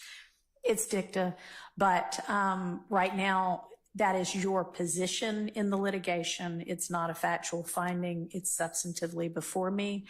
And if that is the case, then there will be a different ruling made that will impact this trial, that may result in a mistrial, that may result in a mistrial with prejudice, but that would not impact a reconsideration of bond. Now, if there's a mistrial without prejudice, then bond maybe could be considered then. That might be a changed circumstance, but right now we don't have that. Then I'd like you to address just one last thing then. Judge and district attorneys come out after the ex parte hearing and not a syllable about Brady evidence. It all should have been spilled right then. That's an ongoing concern. So my point is, you have the same judge denying bond, the same judge hiding Brady evidence. So I'd like you to consider that. All right, thank you. I understand. It's not an appropriate consideration, but I understand what you mean. All right, Mr. Huey has a motion for reconsideration of bond with asserted changed circumstances of the ex parte being a critical part of the trial that he was excluded from, and having been held longer than he otherwise would have because of the delay resulting from that. Do you have anything to add to that, Mr. Matthews? Yes, Your Honor. Good day to this honorable court. Carrington Matthews for Mr. Marquavius Huey. I cite for the court Wimbush versus the state, 345 Georgia App 54, which is cited in my motion. When a court has previously heard a motion for bond, its ruling is not subject to change unless the court finds that the movement has presented new information, testimony, or evidence that indicates a change in circumstances. Wimbush, when it talks about new information, new testimony, or evidence that indicates a change in circumstances, I would like for the court to consider that the change in circumstances as it relates to this particular proceeding is that when the court denied the bond to Mr. Huey back in 2022, it determined that he did not meet the Ayala factors. This same court, in making that determination in 2022, the change in circumstances, the new information, the new evidence is that that same court that denied the bond in 22, that court indicated in or on June 10th, it had a meeting that this court has heard over and over again now with the state, right? With a sworn witness, right? And in the transcript, Your Honor, the court that denied the bond to Mr. Huey then, that court engaged in conduct which I believe influenced the witness, caused that witness to reconsider his position that he was not going to testify, talking about Copeland, caused that witness to, rather than say, I'll sit in jail, co-signed on the state of Georgia's recitation that, no, Mr. Copeland, you will sit in jail until every single defendant on this indictment is tried. So what I'm asking the court to do is look at what is the change in circumstance here. The change in circumstances, we want Mr. Huey. He wants an unbiased, a neutral referee to decide whether or not he is a good candidate for bond. I would assert to this court that that has been clouded because a neutral judge, a neutral referee would not have engaged in the conduct on June 10th, which essentially is why he has been recused. So I'm asking the court to say, hey, look, there has been new information, because that was not information that existed when the court decided that Mr. Huey was not a good bond candidate. That was not evidence when the court decided that he was not a good candidate. And we're looking at a judgment call here. The court has to be comfortable. The court has to be confident that when a request for a bond is made, that the candidate, based upon the change in circumstances, would be a good candidate for a bond. Now, Mr. Huey has been in custody since December 14th, 2021. It's a long time. Now, Judge, we have been out of court, out of session for over a month and some change and still counting. That delay, Your Honor, is a change in circumstance for Mr. Huey. He is on 23-1 at the Fulton County Jail. He's on lockup for 23 hours out of the day. 1 hour out. We don't have to go over and over what the conditions are at the Fulton County Jail. We know what they are. The news media shows us what they are. He tells me what they are. When I go visit him, I see what they are.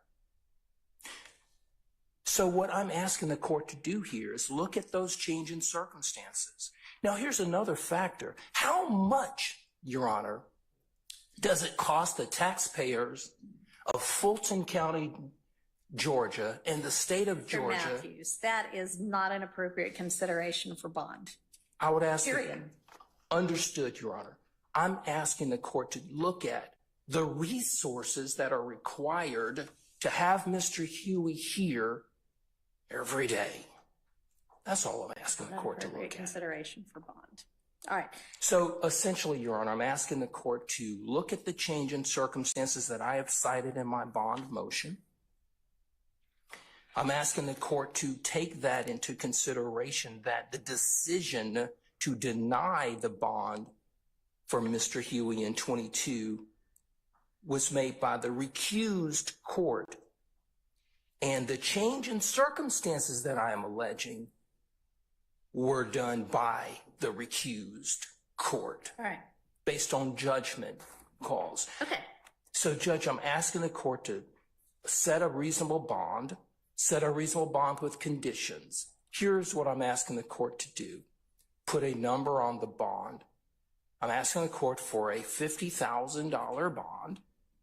I'm asking the court that Mr. Huey be required to live at a certain residence here in Fulton County, that he be required to have 24-hour house arrest on a monitor, right? He be required to only come to court and only meet with his attorney for the duration or the rest of the proceedings of this trial, if it gets that far. Obviously, to have no contact with any other co-defendants in the case, and for any other reasonable conditions that this court believe would be meet and proper based upon our request. We believe in 2022 that the Ayala factors were met. The court has indicated, obviously, that the other court made that decision, and then this court wants to hear about the change in circumstances. I think I've efficiently been able to lay those out in our motion, support it with proper case law, and also I would, just for the record, I would address the case that I cited with respect to the ex parte meeting, and that's Scudder versus the state, 298 Georgia 438, a 2016 case. What was that site? Is it in your motion? It was in my motion, Your Honor. Okay. And the Scudder court determined that a criminal defendant has the right to be present and to see and hear all critical parts of his trial. Okay. So forth and so on. That's with regard to that substantive issue. Yes, Your Honor. Okay. Which we are alleging is a change Okay. in circumstances, a change brought about by the court and not by Mr. Huey. And we believe that that month-and-a-half delay where he's had to sit in the jail, we're asking the court to not only be a court of law, but to be a court of equity, which this court is. And we believe that equity and fairness dictate that a reasonable bond be set in this case. Otherwise, any other change in circumstances that are not brought about by Mr. Huey has to suffer the consequence. And that's what he's doing. He's suffering the consequence, Your Honor. Okay. Respectfully. Thank you. Thank you, Judge. All right. So that the record is clear, the basis for the recusal of Judge Glanville was not that he is biased, was not that the ex parte itself was improper. It was that Judge Glanville engaged in an exposition on the facts in making his rulings on the motions to recuse. I understand the argument that the court who undertook the original bond consideration in the defense's view has become biased, but that in the same way that I said to Mr. Steele with regard to Mr. Williams, if I substantively end up determining that, then it may be appropriate at that time to take up bond again. Right now, it is not. And it is unfortunate that this case has lasted as long as it has. It is unfortunate that there have been delays in the case, but those do not, in this court's mind, amount to the kind of changed circumstances that make it appropriate to reconsider bonds. I am not going to reconsider or grant bond in Mr. Huey's case either.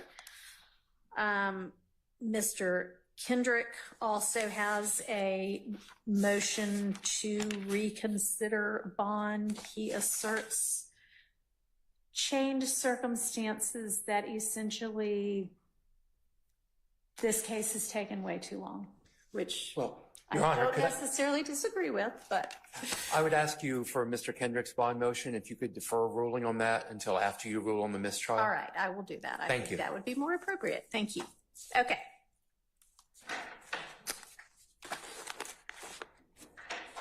So the next thing I think that it would be appropriate for us to begin to undertake is some of the specific evidentiary motions. Mr. Stillwell has a motion for, it's entitled for reconsideration regarding certain hearsay statements, but given that we've all acknowledged we're redoing Mr. Copeland's testimony, it's not even really reconsideration, it's consider it anew as we go forward. So I'll hear you on that.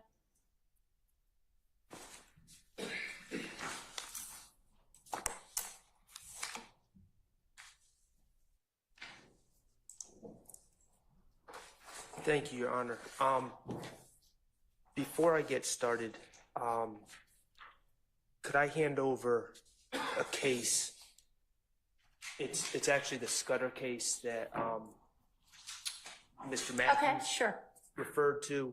And the reason I'm giving you this case, when you consider some of the issues that you said you're going to consider tonight, I never really, and I understand, I'm not complaining, but I never addressed my other motion, which may in fact not be a motion, but For a fair trial? yes. Okay. But in the state's argument against Mr. Kendrick's motion, they're relying on King.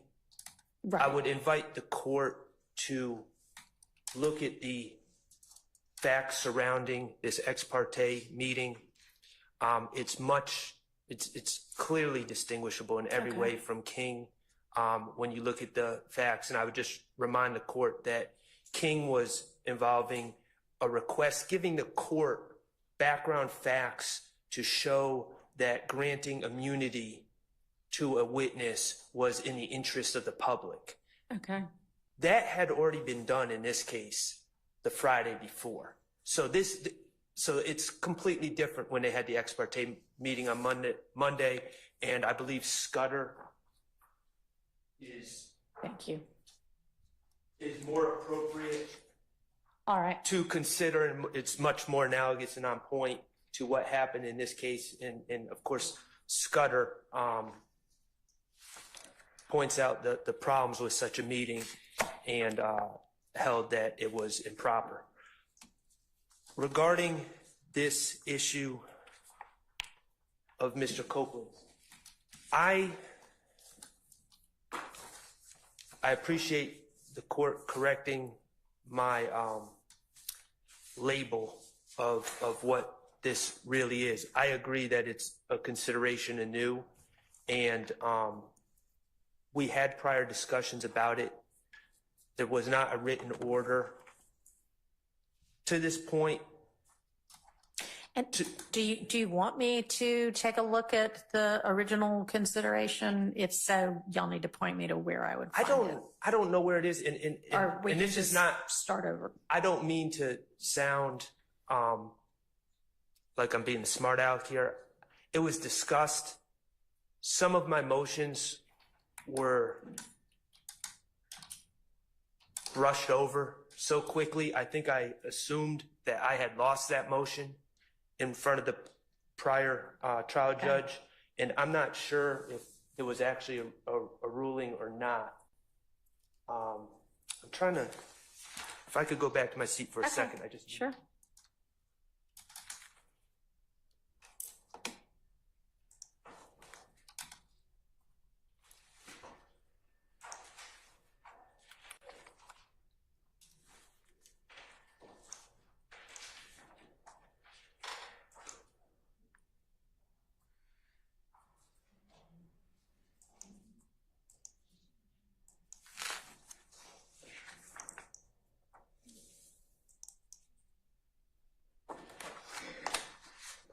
I'm gonna give you something else as well.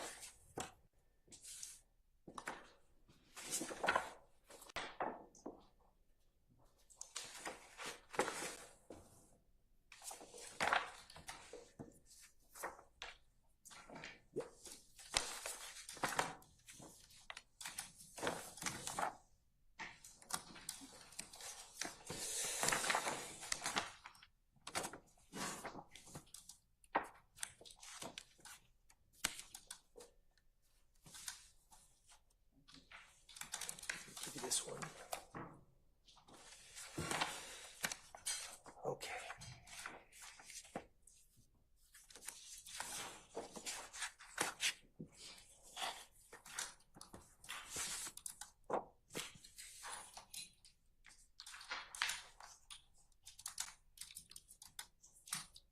I'm handing 5 cases to the court, and I've also provided copies to the state. Okay. Factually, what this is about, Your Honor, is based on statements made by Kenneth Copeland, out-of-court statements. I think the understanding where we are and the understanding of the facts as we know it, or the alleged facts as we know it, is that Mr. Copeland claims that he was in Mechanicsville on January 10th, 2015. This involves the alleged murder of Donovan Thomas, for which Mr. Stillwell and Mr. Kendrick are charged, and is part of this RICO indictment as well.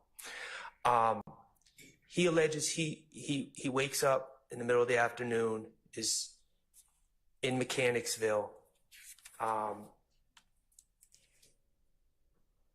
maybe 300 yards from the scene of where Mr. Thomas was shot, at the Green Store, off of McDaniel Street, at the corner, I believe, of McDaniel and Glenn Street.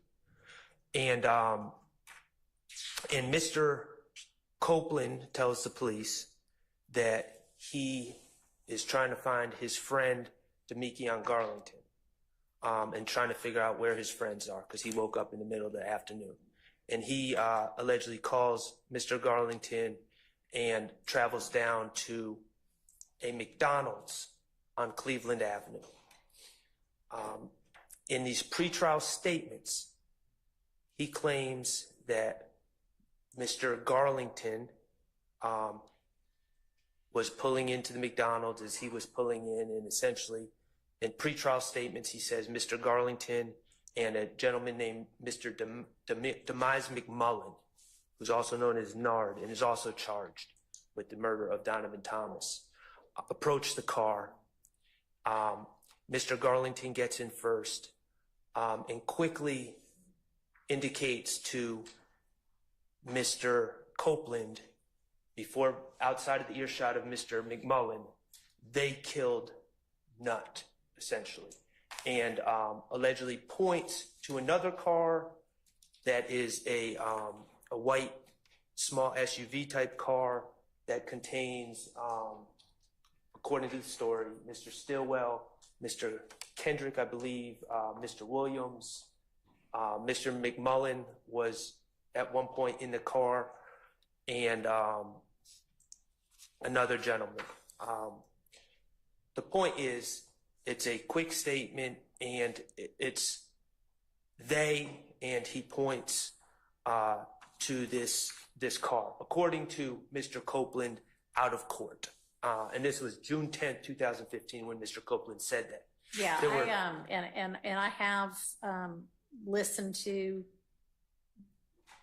and read the transcript of that interview. Okay, So I'm familiar with it. And just to add context, there were several interviews with Mr. Copeland prior, Right. and he never made mention This of was these the things. fifth one. So, and also to add context, Mr. Garlington is called in to an interview. He's subsequently interviewed. He denies making those statements. Also to add context, Mr. Copeland on the stand acknowledged that he made those statements to the police, but denies that they were true. And although he didn't specifically say it, he seemed to be alluding that he no longer has the same relationship with Mr. Garlington now as he had back then, because Mr. Garlington wouldn't lie for him. It wasn't directly said, and I'm sure will come up in cross, but putting the dots together, Mr. Copeland was in legal trouble, wanted Mr. Garlington to lie for him, to verify this lie that he was telling the police. Mr. Garlington wouldn't do it, and it foiled Mr. Copeland's attempts to get out of jail. That's the context behind all this. But the question is the admissibility of this statement, they killed Nutt, and to the extent any follow-up conversation about that incident that Mr. Garlington allegedly said to Mr. Copeland. Mr. Garlington is charged in this indictment. He has a Fifth Amendment right. He's not on trial with us. I have no information that suggests that he's going to be testifying in this case. So he will not be testifying. So the state is attempting essentially to ask Mr. Copeland about statements he made to the police of what Mr. Garlington told him, because there's no indication that Mr. Copeland himself has any firsthand knowledge or is a witness to any of this.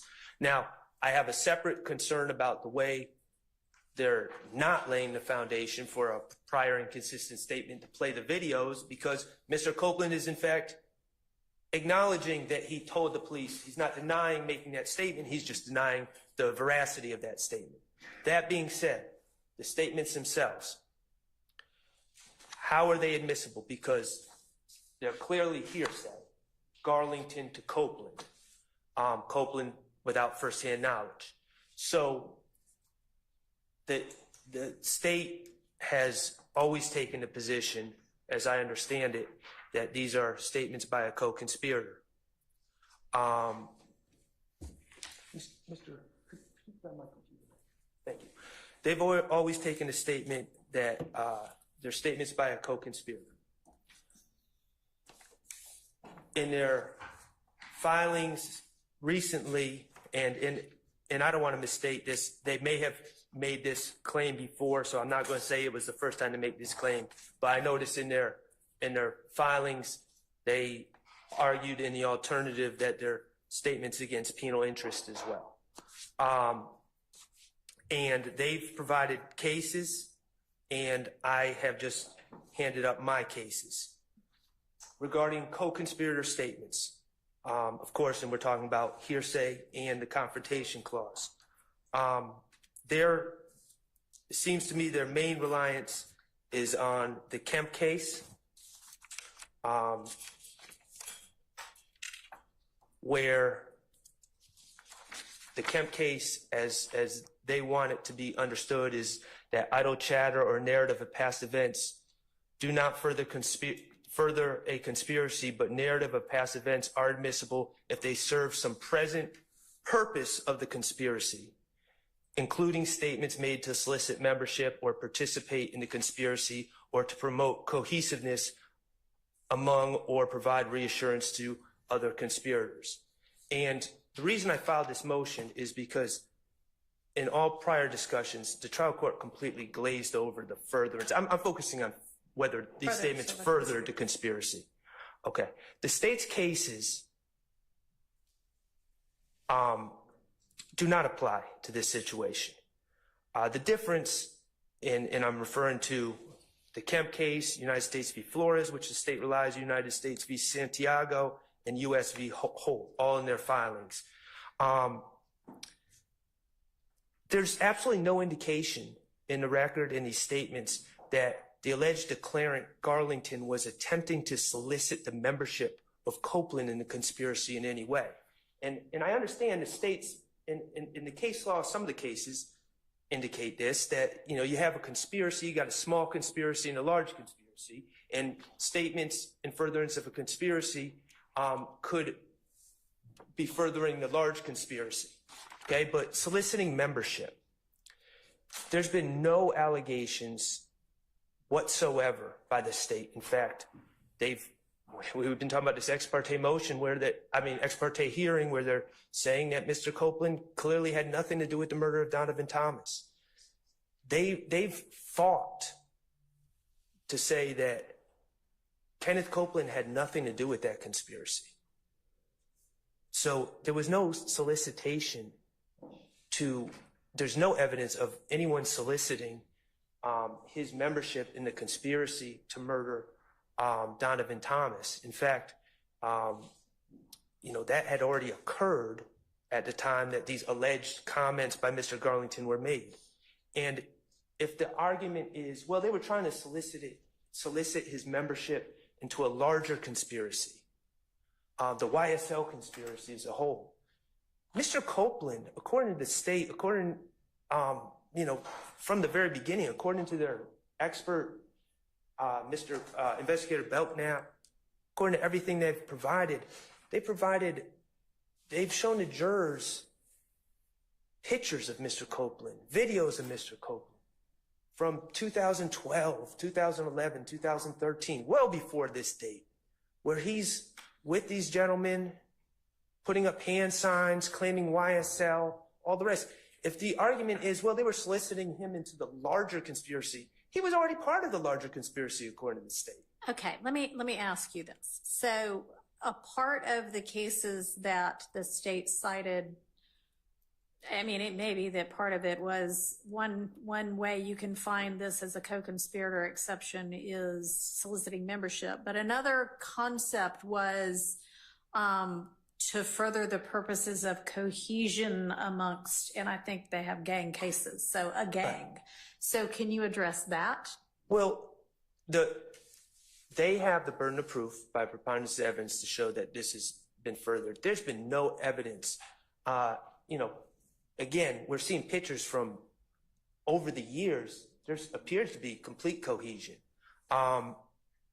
There's been no evidence that this was done, if it happened at all, which my stance is it didn't happen, but assuming that the statement was made by Mr. Garlington to Mr. Copeland, this brief statement, I think we're really stretching where the exception is essentially swallowing the rule. If we just say, well, a statement about past events with absolutely no indication that someone said, hey, this is what we need to do. We need to be quiet. We need to do this. We need to do that. There's no indication that Mr. Copeland was instructed to do anything. Mr. Copeland just drove where he wanted to go afterwards. Now, I will say, and I'm sure the state's going to point this out, that people on the street apparently thought Mr. Copeland was involved and began allegedly shooting up houses that he was associated with, but that has nothing to do with the purpose of the statement that allegedly Mr. Garlington made to Mr. Copeland. So there's absolutely, I mean, the record is just completely devoid of any evidence that supports that other than the statement themselves and just reading into the statement and just assuming, well, it must have been done for cohesion. But again, if we can just assume with nothing else, then what's the point of the rule to begin with? Mr. Copeland has never testified that anyone allegedly involved in the murder of Donovan Thomas has ever asked him to do anything. You know, the story that comes out through past statements are Mr. Treadwell takes a car somewhere to get rid of a car, to get rid of guns. You know, again, I'm not saying these are true statements, but that's what comes out in the discovery, and that's what comes out in other people's statements. Mr. Copeland has, it's completely devoid of anything that Mr. Copeland was asked to do. As far as also fostering cohesiveness, Mr. Copeland himself said that Mr. Garlington at the time was his best friend. So I'm not sure.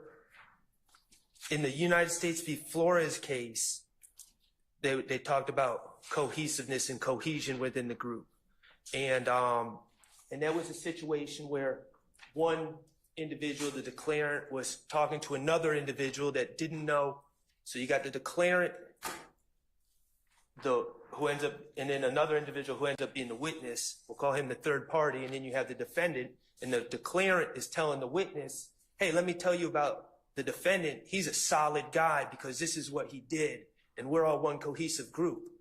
But the witness and the defendant were not close. They didn't really know each other. So the middleman, who ends up was the declarant, is kind of informing one person about the other and saying, oh, he's solid. We can be cohesive. In this case, Mr. Garlington and Mr. Copeland and Mr. Stillwell all knew each other very well. And that's come out in testimony. That they're, according to Mr. Copeland, they were the three best friends. So I don't understand how that falls under fostering cohesiveness, because there was already extreme cohesion between that group. So I think it's distinguishable in that aspect as well. US v. Holt, I'll just point out also, with all my other arguments, there's no indication in that case. It talks about keeping a co-conspirator abreast of the situation. There's no indication that Mr. Copeland needed to be kept abreast of the developments at the time. Mr. Copeland was not summoned to do anything by the group. Mr. Copeland called Mr. Garlington wanting to find out where he was. So it wasn't a situation where the group, assuming these statements were made, called Mr. Copeland to bring him in. Oh, can you pick us up? Can you do this? Mr. Copeland reached out to them.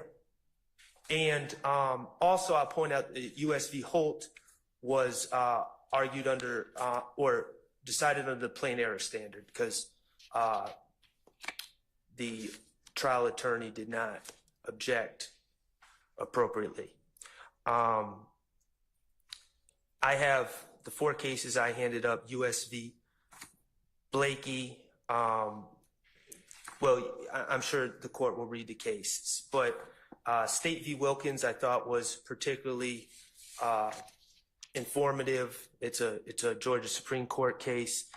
Trial court made a pretrial ruling excluding incriminating statements made by the co-defendant had been tried earlier. Trial court held that while statements were made by a co-conspirator, they did not further the conspiracy, and the trial court did not abuse its discretion. And it goes through all these different statements that the declarant co-defendant made that were basically spilling the beans and did not further the conspiracy in any way. State v. Lane, same thing. In that one, it's interesting. The appellate challenges the murder conviction, and the trial court granted Lane a new trial. The allegation was, the appellee, the defendant, hired Stallworth to kill a gentleman named Mr. Perez. A witness named Thompson testified that Stallworth told her about the plans to hit a lick before the killing, and then afterwards said that Lane did not pay him because he killed the wrong guy. The trial court initially at trial let the statement in, but then at the motion for new trial reversed itself, saying that in no way, in no stretch of the imagination was this statement made in furtherance of the conspiracy.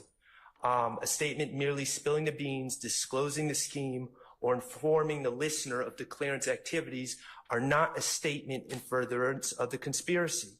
The state points to no evidence that suggests that by these statements, Stallworth was seeking to solicit the help in conducting the scheme or concealing its existence when he made those statements to his girlfriend. So those are the cases that I rely on. I also provided Stafford v. State, which is a little different because that was made to law enforcement. It supports my proposition generally, but it's a little different because it was made to law enforcement. Would you like me to address the statements against interest while I'm up here? Is that in this motion? Well, no, I understood the state's reasoning for the admission of these statements. The penal interest? Yeah, Yes. Go ahead. Yes. So I'm confused on how this is against Mr. Garlington's penal interest to say they killed someone. It's a hearsay statement that inculpates the accused is admissible if the declarant is unavailable. Okay, I can see that. The statement so far tends to subject the declarant to criminal liability that a reasonable person... Gotcha. I'm sorry. That would subject the declarant to criminal liability that a reasonable person in his position would not have made the statement unless he believed it to be true, and the statement is corroborated by circumstances clearly indicating its trustworthiness. My main objection is number 2, although I do believe that the statement is not corroborated either. But prong 2, it was not the type of statement that tends to subject the declarant, in this case, Demekion Garlington, to criminal liability. He said they did it. I don't know how that could be a reasonable person could, how it could be said that a reasonable person would feel that saying they did it would put that person in legal jeopardy. As we know, as the pattern charges tell us, knowledge of a crime, mere presence, but certainly knowledge of a crime is not enough to convict anyone. And again, he did not say that he had any part in it. He did not say he played an active role.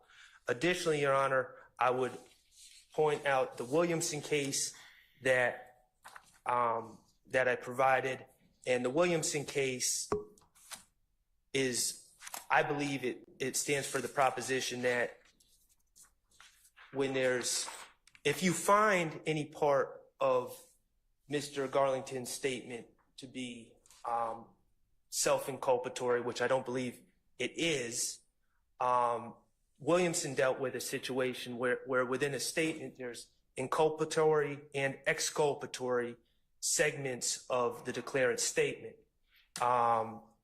And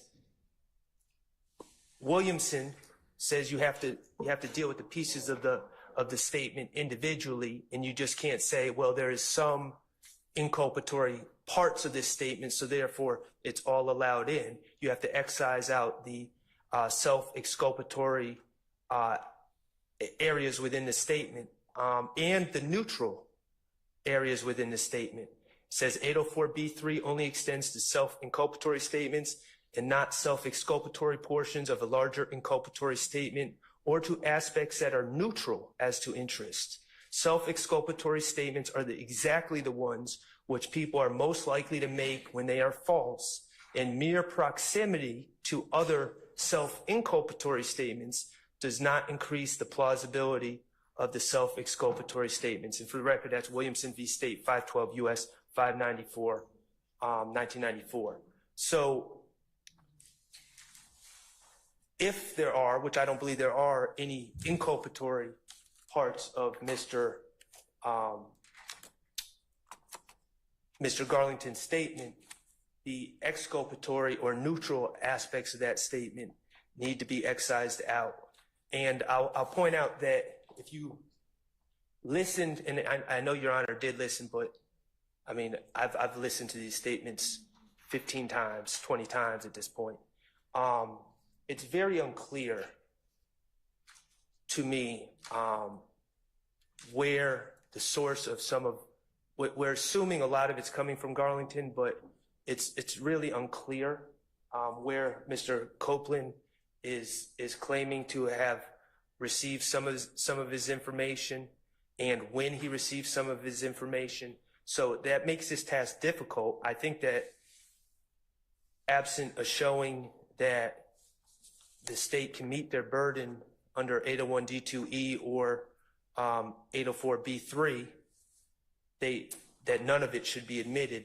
But certainly, if we were going to admit some of it, we would have to excise out the parts that are not self-inculpatory, including, but not limited to, the part where he's pointing at other individuals and say they committed a crime. So those are my objections. I think if they come in, that it violates hearsay as well as the confrontation clause. And what's your confrontation clause argument? Because we haven't really touched on that so much. Mr. Garlington's the source of the information, and he's not going to be subject to cross-examination. He's not testifying. All right. So thank you. Thank you. Who's arguing this for the state? I am, Your Honor.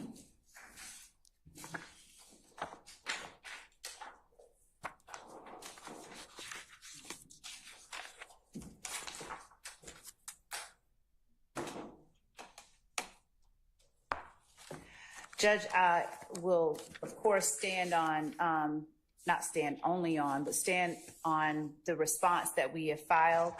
I would point the court's attention, starting off to page 3 of our response.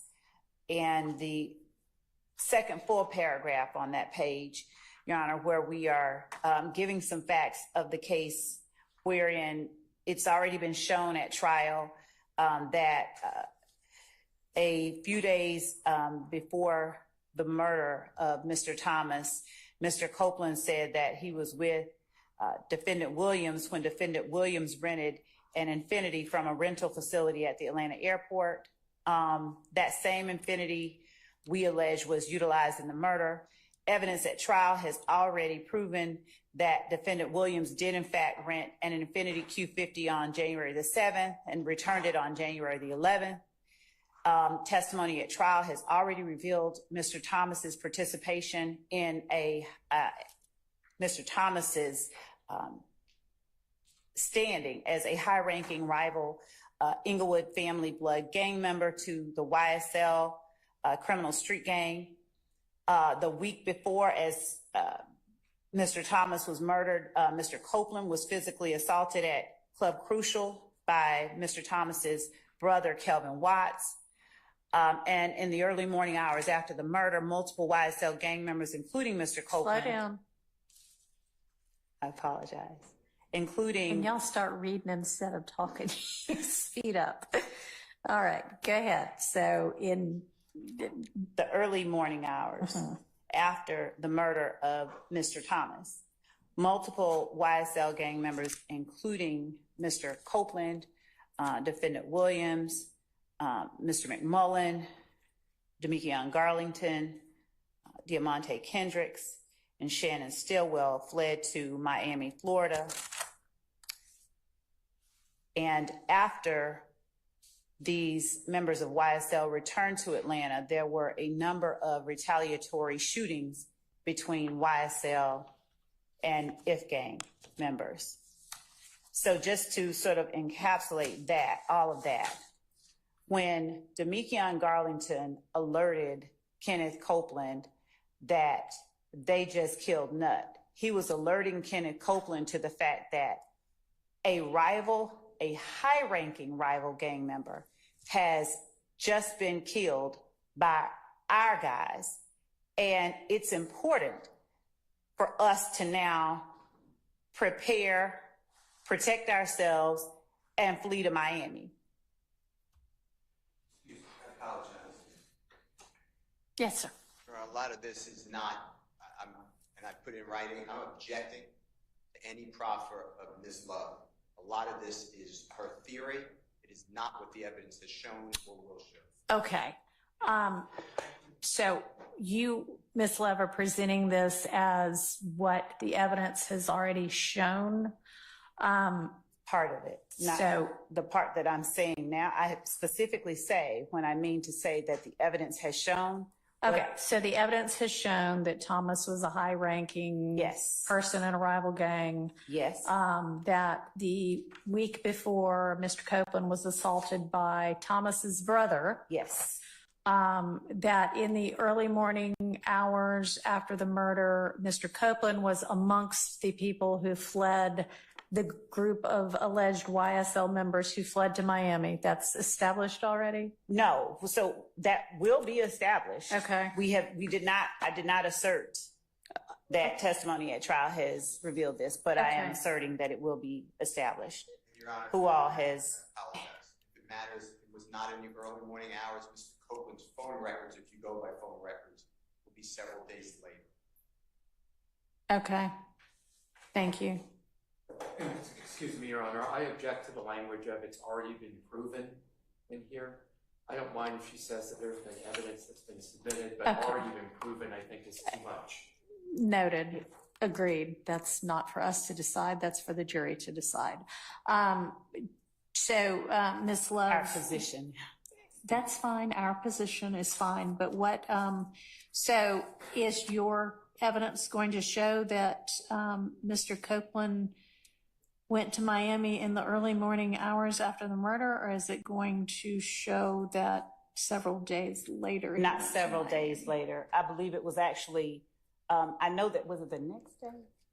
I think it was the next day that The murder was, January 10th. okay, and he went to Miami. And then he was in Miami.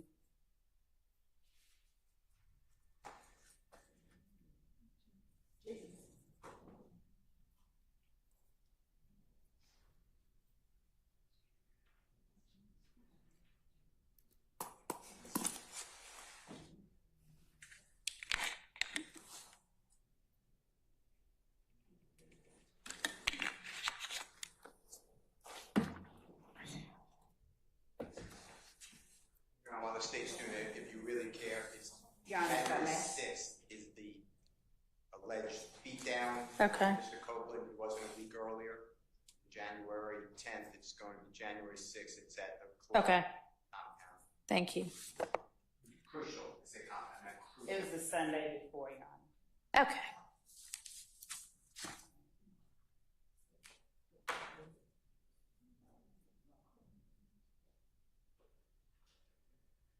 And so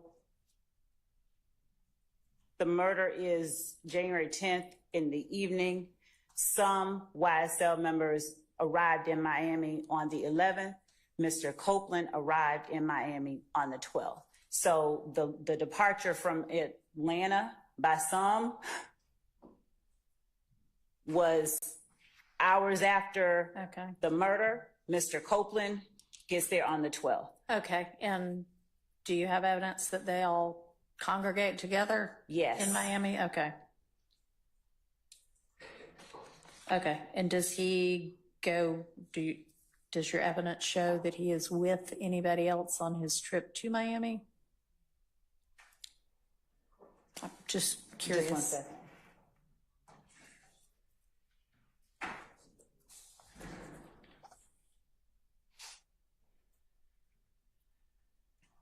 Mm-hmm.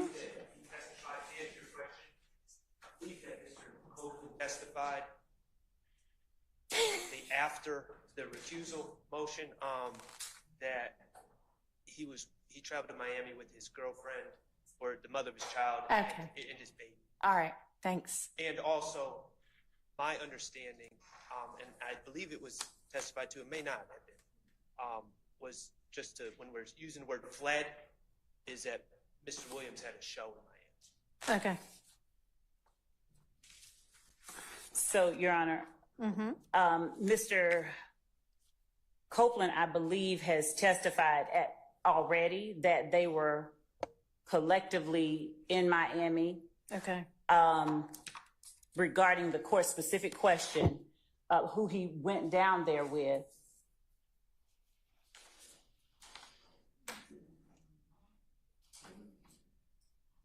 we don't That's assert okay. who he They were specifically went down there with. Together once down there. And when did they come back? They came back at different times. Our phone records, I'd have to look at. Couple of days later? I mean, just give me a ballpark. Some, they came back at different times. Okay. Different times. All right. And was there a show for Mr. Williams down there? Some kind of a music show, I assume? That's an assertion Okay. that we haven't, that's not evidence that we Okay. have or we have put in. That's not evidence that we have. All right. Well, that might be some. And there was, so just to also clarify, this vehicle that was rented, it was rented for a certain number of days. It was Okay. supposed to be returned, I believe, 3 days after it was returned. So they returned it early. They returned it on the 11th instead of returning it later in the month, as it were. I think, as I said earlier, I believe it was returned about 3 days early. If there was a show, Mr. Williams was aware that he was going to be attending at a particular time on the 11th. The need to keep the car, unless they intended to drive the car to Miami, I would assert should have reflected itself in the way that he secured the rental. If he intended to be at a show, All right. What date did he rent it? he rented the Infinity on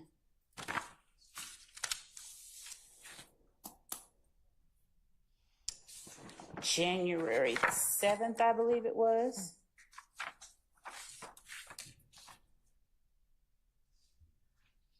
And he returned it on the 11th. All right.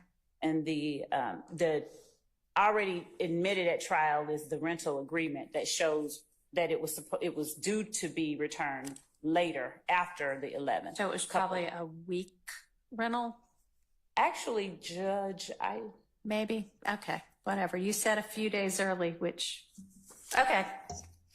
All right. So back in the Atlanta area, there is a series of retaliatory shootings. Is that in evidence, or is it going to be in that evidence? has been already put in evidence Okay. and additional information regarding those. And is there any evidence that Mr. Copeland was involved in any of those shootings? Yes. Back and forth. Okay. Between YSL and whatever the gang is It's that gang. Mr. Thomas. IF, Okay. yes. All right. Specifically, if I may, there were instances that were testified about regarding a particular shooting. So right after the murder of Mr. Thomas, there were a number of shootings that Mr. Copeland was very concerned about and spoke about when he spoke to police in the early morning hours of the 11th, when he himself went down there. He essentially said to them, and I believe that the court has the recording of Mr. Copeland's first interview, they're shooting at me. They think I did it. They being Ifke, they think I did it.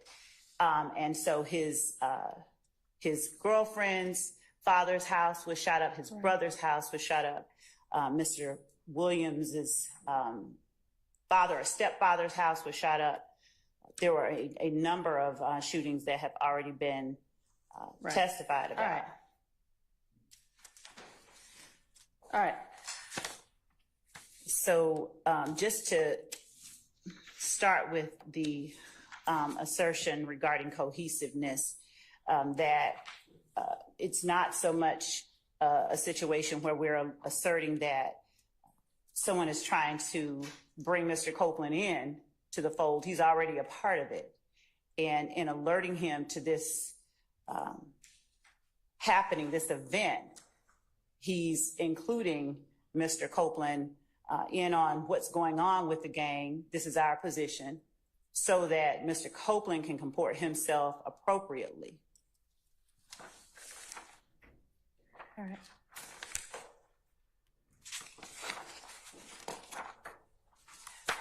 We have noted in our response that when we are talking about a conspiracy, it's not just the conspiracy, it's not regarding the conspiracy of the murder of Donovan Thomas only.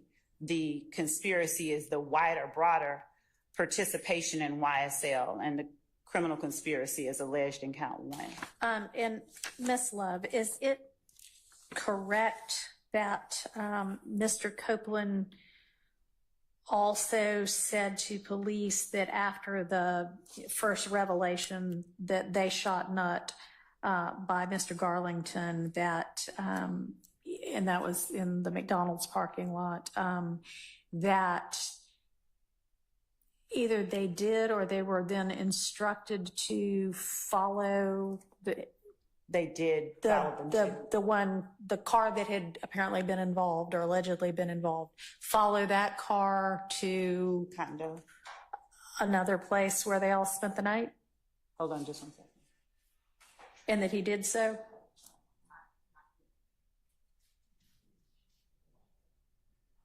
Okay.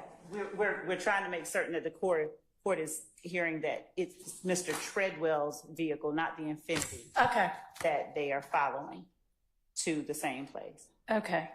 But the vehicle that Garlington apparently indicates when he says they shot Nutt Pointed to the means the people in that car. Yeah, the Nitro, yes. Nitro, okay. Yes, the sorry. Dodge Nitro. Okay.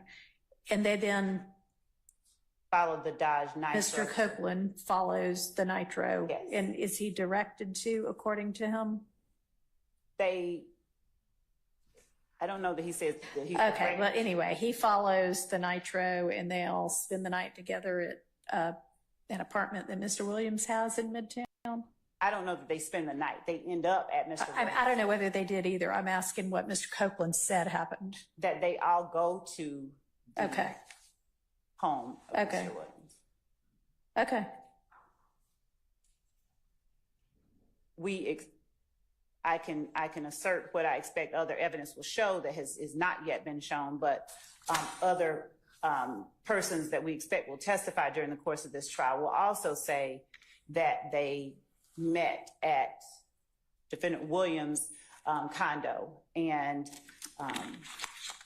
as reflected in some of the factual acknowledgments of some of the persons who have already entered negotiated pleas in this case, they were given money to lay low. Members of YSL were given money to lay low following the shooting of Mr. Thomas.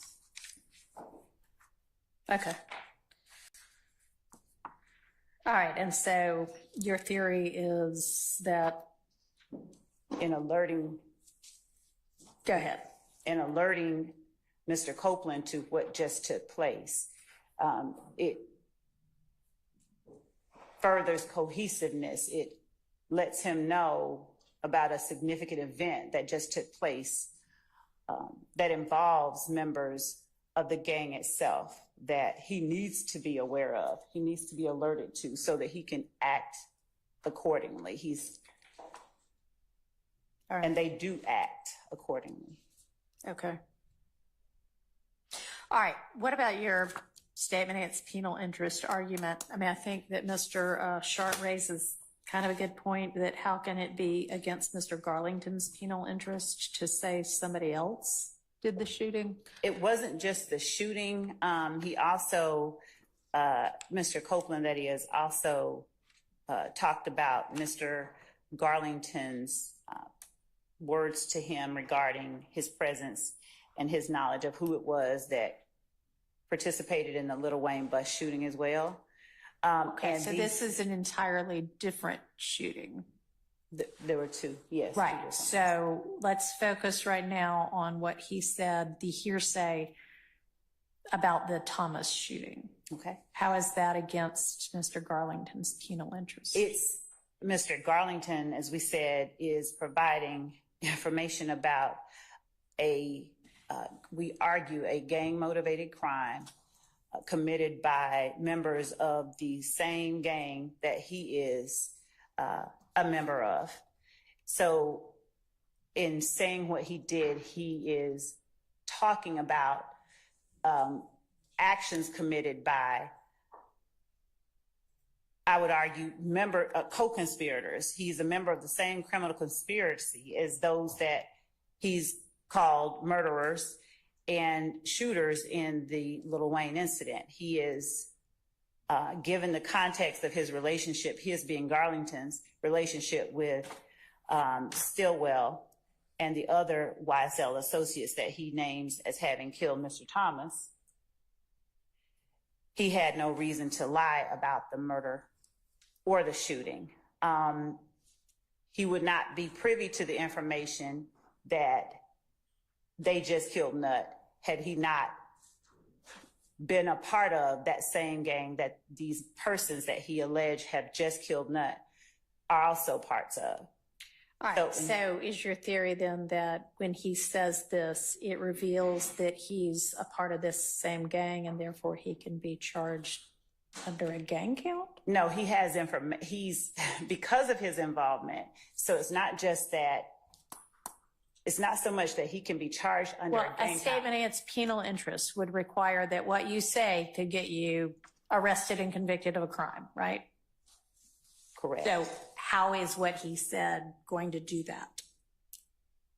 It is evidence of his membership in a criminal conspiracy that is YSL. The act that they have committed is evidence that this enterprise commits criminal acts. It subjects him to punishment under count 1 in our indictment. So as a RICO charge, not even a gang charge, RICO charge. A RICO charge and a gang charge, to be clear, because in our case, the RICO charge is involving the criminal enterprise that is YSL, the criminal street gang. Mr. Garlington is a member of YSL, the criminal street gang. Part of what is necessary to prove a criminal street gang even exists is the fact that members commit crimes to further the interests of the gang. He is acknowledging that a group that he is a member of commits these type of crimes that he is talking about. That acknowledgement can subject him to punishment for acts that he commits as part of or in furtherance of the Yes, criminal for acts street that gang. he commits. He hasn't, by this particular statement, admitted to committing any acts, right? He's saying somebody else did. All right. As it relates to the shooting, he didn't do that. Okay. Yes. All right. Okay. Anything else on this issue? Just 1 second, Your Honor.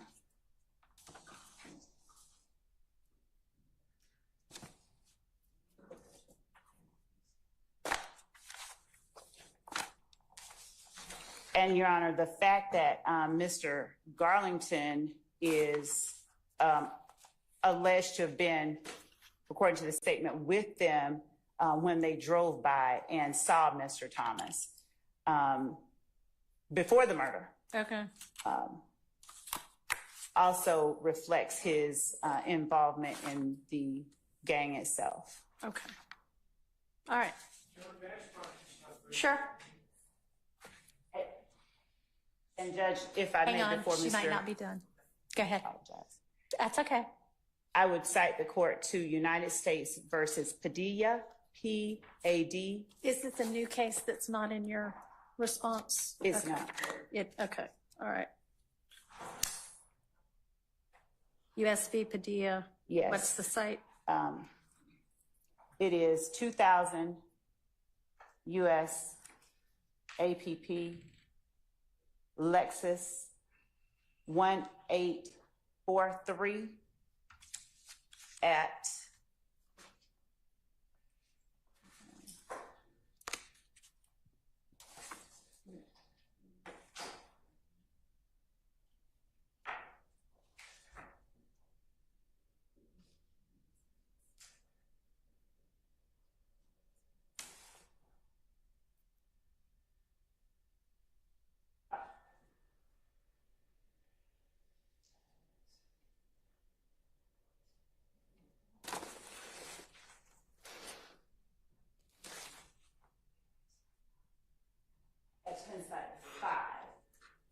At what? 5, page 5. Okay. All right. 2000 US APP Lexus 1843 at 5. Yes. Okay. All right. Wherein the court says that we reject the arguments of Padilla and Rodriguez that the district court erred in admitting plea allocutions of 5 co-defendants. The district court found that all of the co-defendant statements being admitted into evidence were self-inculpatory, involving inter alia admissions of membership in the named RICO conspiracy, and the court declined to reverse the district court's finding as an abuse of discretion. So in his statements, we would argue inculpate him in the RICO conspiracy that we have alleged in this case. Okay. Thank you. Mr. Sharp.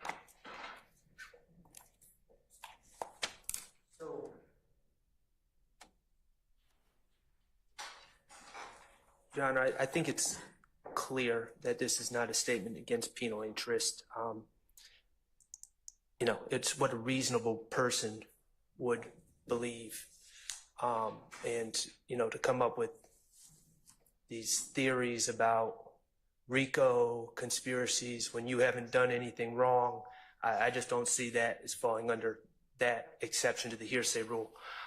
Regarding the statements, whether they're in furtherance, you asked, was he directed? The answer is no. He called Mr. Garlington. Mr. Garlington said, hey, and this is before making any statements about the alleged murder. Apparently, he said, can you come pick me up? Sure. He went down there. A statement, we say it was never made. Mr. Copeland now says it was never made. But regardless, the statement, if it was made once Mr. Copeland gets down there. He's never directed to do anything. He just goes and follows people that he knows. Okay. The state is arguing that narrative events given so someone can comport themselves appropriately makes a statement in furtherance of conspiracy. And if we just logically think about that, that would mean that any time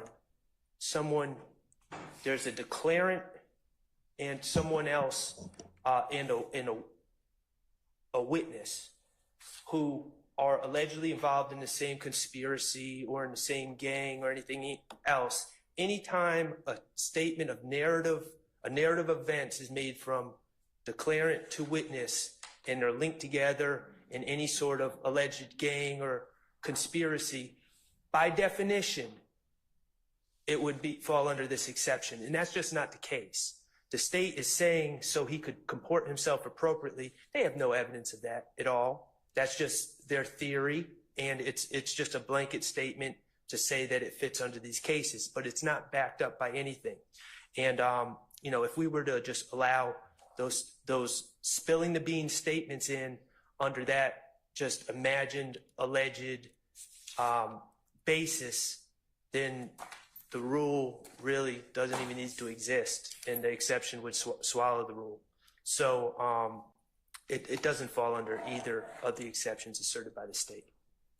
All right, thank you. Your Honor, may I add one thing? Appreciate it. Yes. I just point out that the cases that were cited by defense in support for their position, those were not gang cases. Ours specifically, the cases that we cite are gang cases. We cite a plethora of gang cases. And in doing so, we express how here there is a distinction between the case that we have and the cases that they are citing, and that we are specifically talking about the criminal conspiracy of the YSL street gang. The argument that any statement made for a narrative purpose would be admissible is inapplicable here, where the statement that was made was not just any statement for a narrative purpose. It was a statement about a criminal act committed by a co-gang member, a co-YSL member or members of the enterprise that this young man, Damikion Garlington, is alleged by the state and we believe can be proven to also be a member of. Additionally, we will be at trial later on presenting evidence from other sources of what took place at that condo, which further show what we are arguing here. All right. Let's break for lunch. We're probably a little bit on the late side for breaking for lunch, but it is 12:35. Let's come back at 1:45.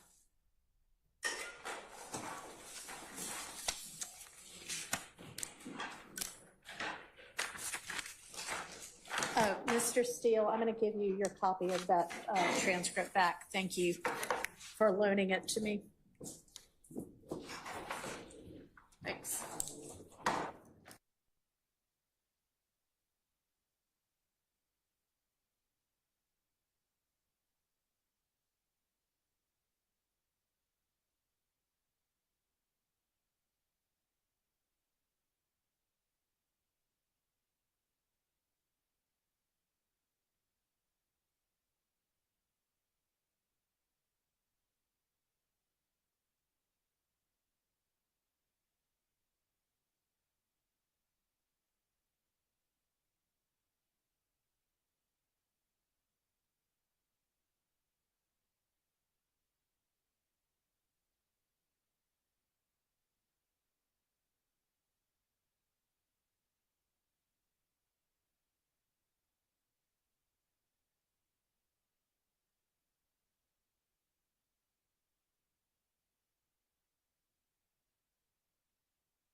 The next evidentiary motion is Mr. Williams has filed a motion, and again, I don't know whether this is styled for reconsideration or what, but it's an issue we're going to have to deal with going forward. So while I'm not reconsidering prior rulings, we do have to sort out how we're going to handle this moving forward, and that is concerning 801 and self-serving statements.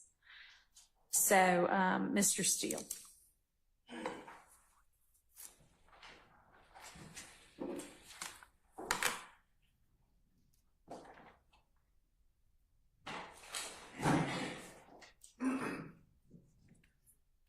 There's been a lot of objections. Can't change the past. I've objected to it all. Over objection, I've been prevented from trying the case and putting on evidence based upon this so-called self-serving statement. My understanding, Your Honor, is that that changed with the new evidence code. And I cited for the court in my motion that I filed on, Attorney Adams, and I filed on July 10, 2024, some cases, and I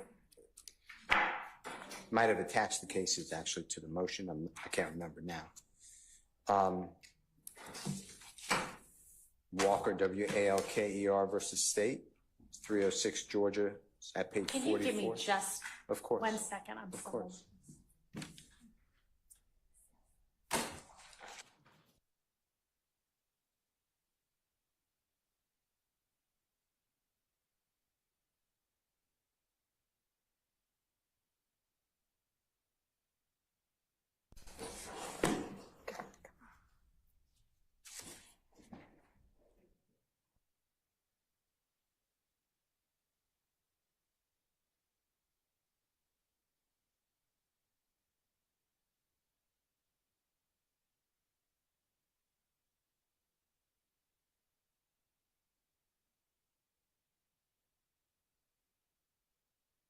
Okay.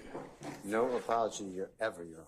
So Walker is W-A-L-K-E-R versus State, and it's 306 Georgia 44, specifically footnote 3, 829 Southeast 2D 121 2019 case, where our highest court wrote that and I'm quoting now, the blanket policy against self-serving statements might not have survived the passage of the Georgia New Evidence Code.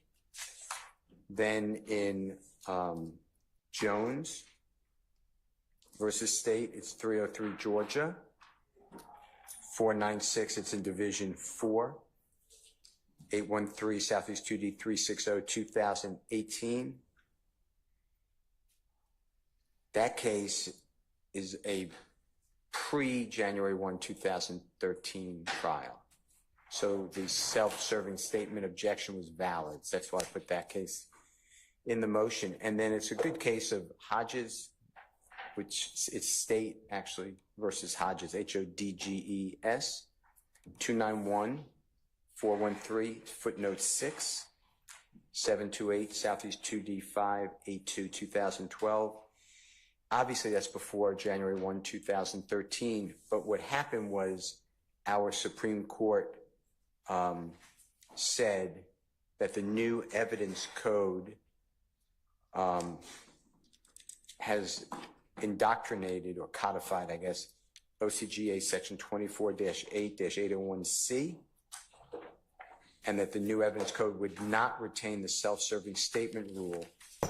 And instead, the court looks at relevance 401, 402, and then obviously 403 is for everything.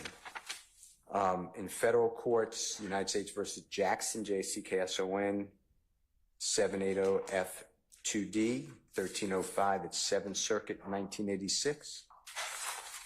For over 40 years, self-serving rule was not followed in federal courts.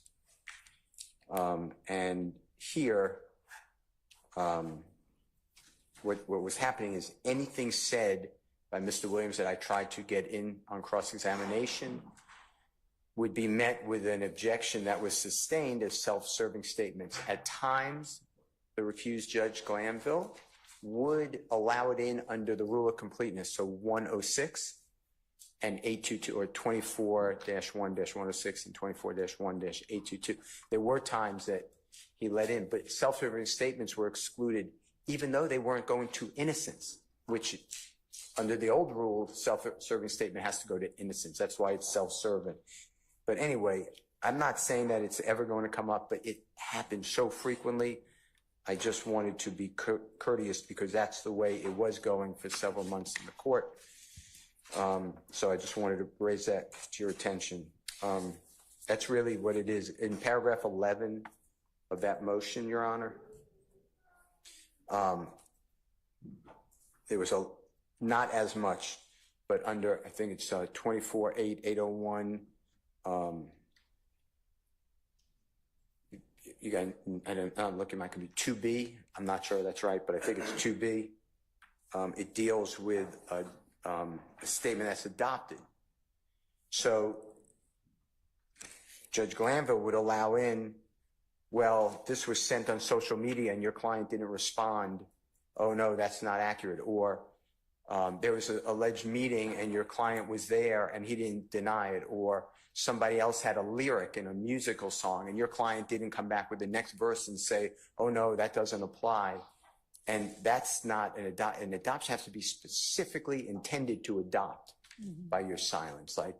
So anyway, those are my issues. Okay. They came up a lot. I'm not, Your Honor, I am not saying that there'll be issues going forward, but it like permeated this trial. Okay. I appreciate you bringing all of that to my attention.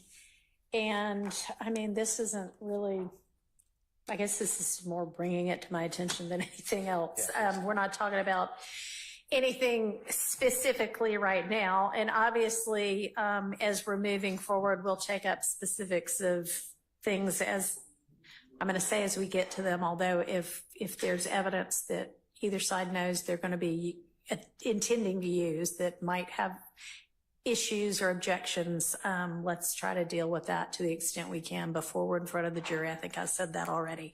But, you know, I looked at all your case law and I've looked at the statute and I don't know whether maybe some people were just using self-serving as sort of shorthand for something. I don't know, but I agree that there is not that's really no longer the issue. And if something is going to be excluded, it's not going to be on the basis that it's self-serving. It's going to be on the basis that it's hearsay and there's no recognized codified exception that has been met. So, I mean, that'll be my intention going forward is, you know, to look and see, is it hearsay? And then if it is, and obviously a prior statement of your client is probably going to be hearsay unless and until he testifies. So the question is going to be, does it come in under an exception? Is it a prior consistent or a prior inconsistent statement? And with regard to adoptive admissions as well, I agree. There has to be something to indicate not just I heard it and I didn't say no. It has to be I heard it and I didn't in some way dispute it when the circumstances would expect me to dispute it. So yeah, generally speaking, that's my understanding. And like I say, we'll take up the specifics as they come at us. Thank you, Your Honor. All right. That was the totality of that. Great. Thank you. This is left. Can I ask a question? Yes. There's I don't know, I don't want to take something, but there's a transcript of the January 10th, 2024. That's yours? Yes. Okay, I just want to make sure. I don't know. I think I handed yours back to you before. Okay. So I handed, or through my staff attorney, handed you back your copy. I don't know what that is. Okay, understood. All right. The state has a motion to exclude victim character evidence. It was filed on July 23rd, and I don't know if that's something that has been ruled on previously or what this one is really, has that already been dealt with or where are we on that? It has come up, Your Honor, ADA action on behalf of the state. The state wanted to file that for the court's guidance of any motions where we were going through specifically Mr. Copeland's redactions. Okay. And there was a couple times, and Judge Glanville overruled the state's objection. We wanted some what we classified as speculative homicides that the deceased victim, Mr. Thomas, was involved in, that Mr. Copeland speaks about in his interviews. Okay. And so those redaction conversations with the court were after June 12th. So the state, foreseeing and forecasting at least that specific issue and or additional questions that may come up, wanted to file this motion precluding improper victim character Okay. evidence, Your Honor. And flesh it out a little bit more for me. Yes, Your Honor. So Mr. Copeland wanted to testify to, and or you all had prior statements where he had mentioned and you wanted to get in him saying something about homicides that Mr. Thomas had been involved in perpetrating, So, Your Honor, potentially? yes, Your Honor. And I have some, let me grab these notes right here. Okay. Oh, no. I wanted to show these examples that I have.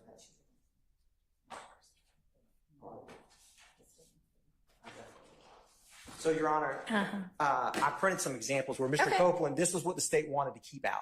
So, Wanted to keep out. yes, Your Honor. Okay. And the way that the Honorable Chief Judge Glanville addressed these redactions was, state, let me know what you're not playing, and Right. then defense counsel would bring up questions they were going to ask Mr. Okay. Copeland and or play. So there was portions the state was not going to play and defense counsel said they wanted to get into, where Okay. Mr. Copeland is mentioning there's a murder on Auburn Avenue. There's an individual by the name of Scooter, and it comes up kind of off the cuff of he heard that Nutt had something to do with this murder. And so the state felt that that falls under what's kind of classically a specific bad act of a victim, which can't come in under really any witness to include a deceased victim in a case. And the case law and the state's motion on that is, explains all of that, I feel like, succinctly. And so the state, knowing that we're going to have to go back over these interviews with Mr. Copeland, Okay. and some of this may depend on the questions asked and his responses, the state filed this motion. There may be other instances. Those are what came to mind because we recently addressed those.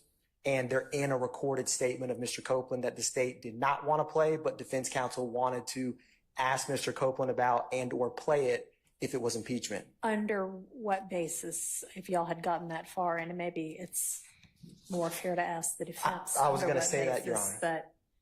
But, I will defer to the defense on their basis for that because I don't want to misspeak Okay. for them. all right. Somebody from the defense want to let me know what they might intend to argue with regard to this type of evidence? Couple things.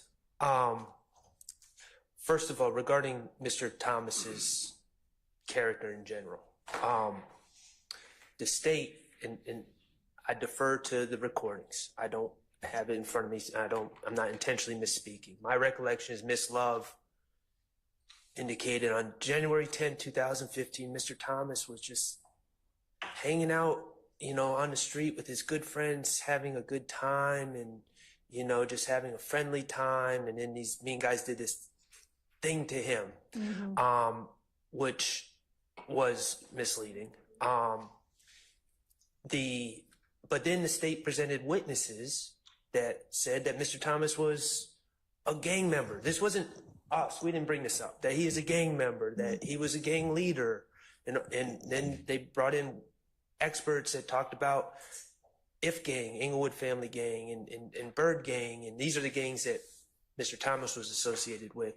And so all this character evidence has really come from the state's witnesses, and it's been elicited by the state.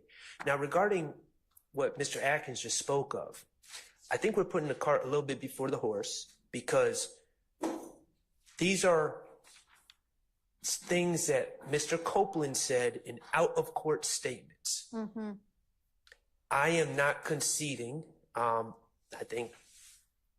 hope Your Honor is considering the prior argument today about whether the statements regarding what Mr. Garlington said, or Mr. Garlington's statements, alleged statements to Mr. Copeland, are even admissible. But then there's another issue. Even if they were admissible, our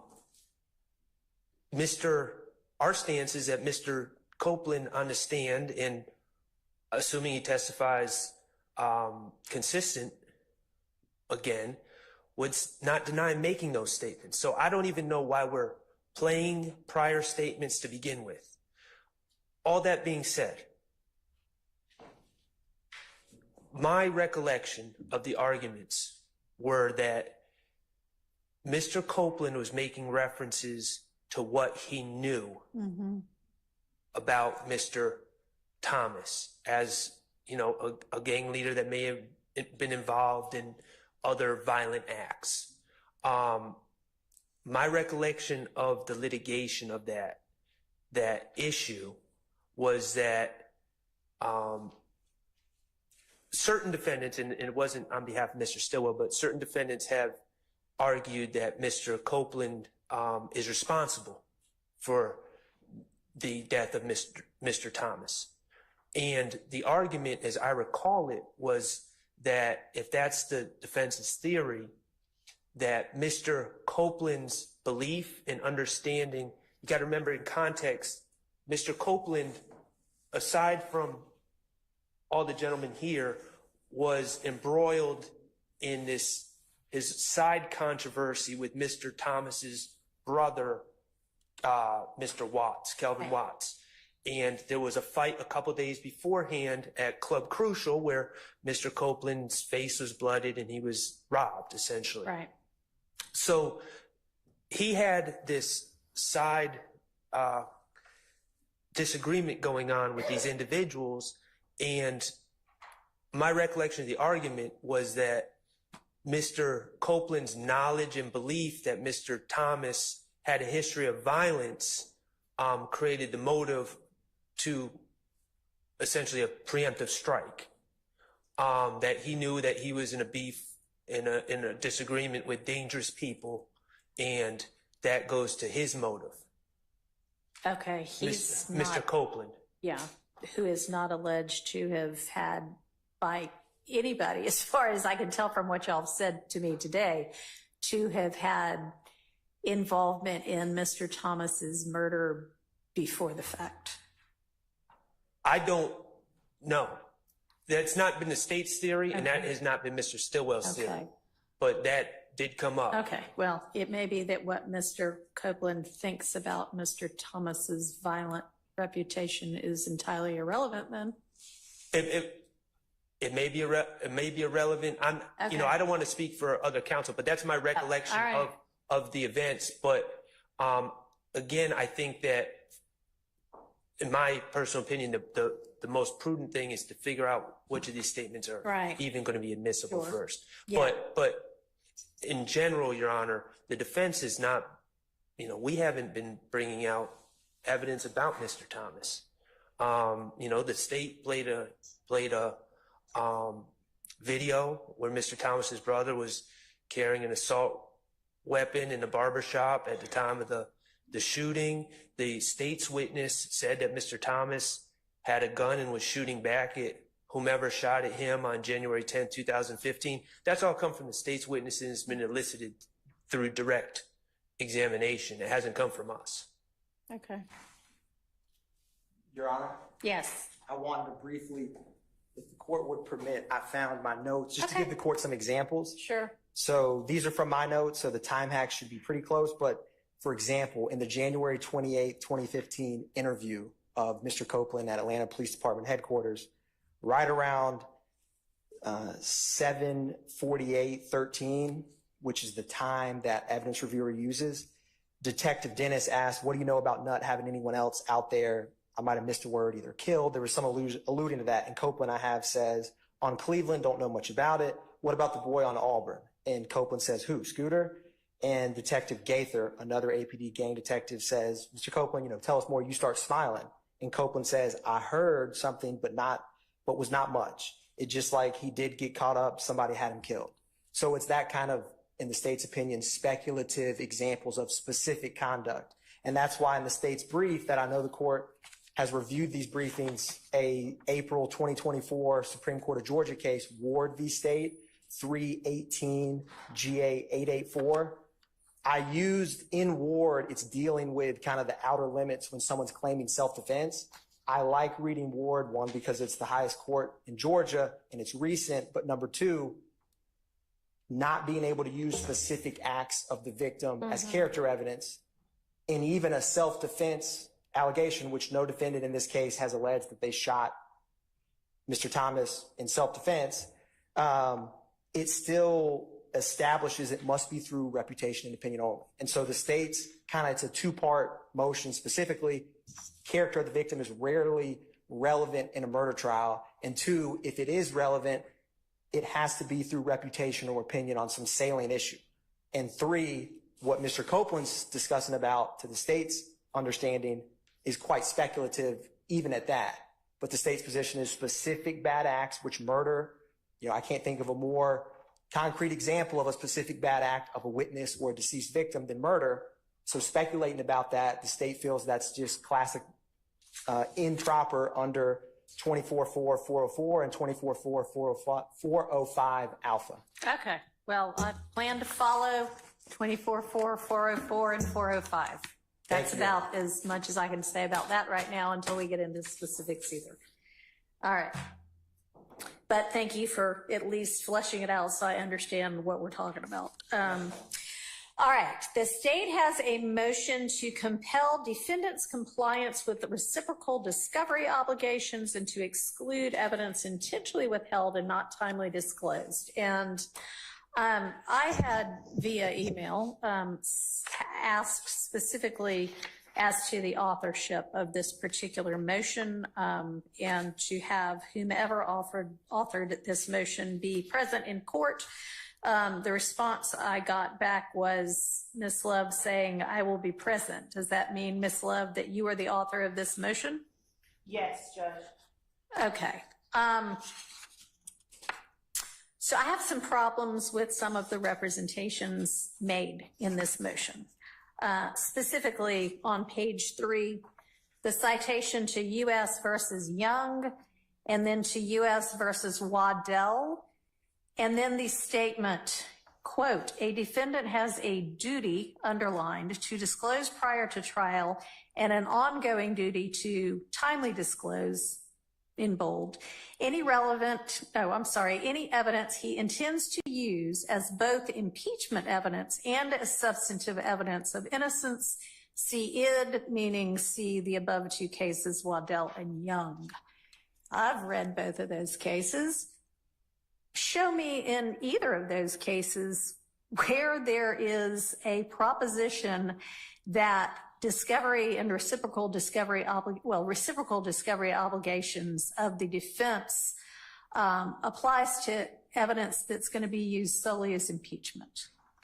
I didn't say solely as impeachment. I said as both impeachment and as substantive evidence. Which implies that the use of it as impeachment evidence triggers the reciprocal discovery obligation. No, unless I wrote it inartfully. What I was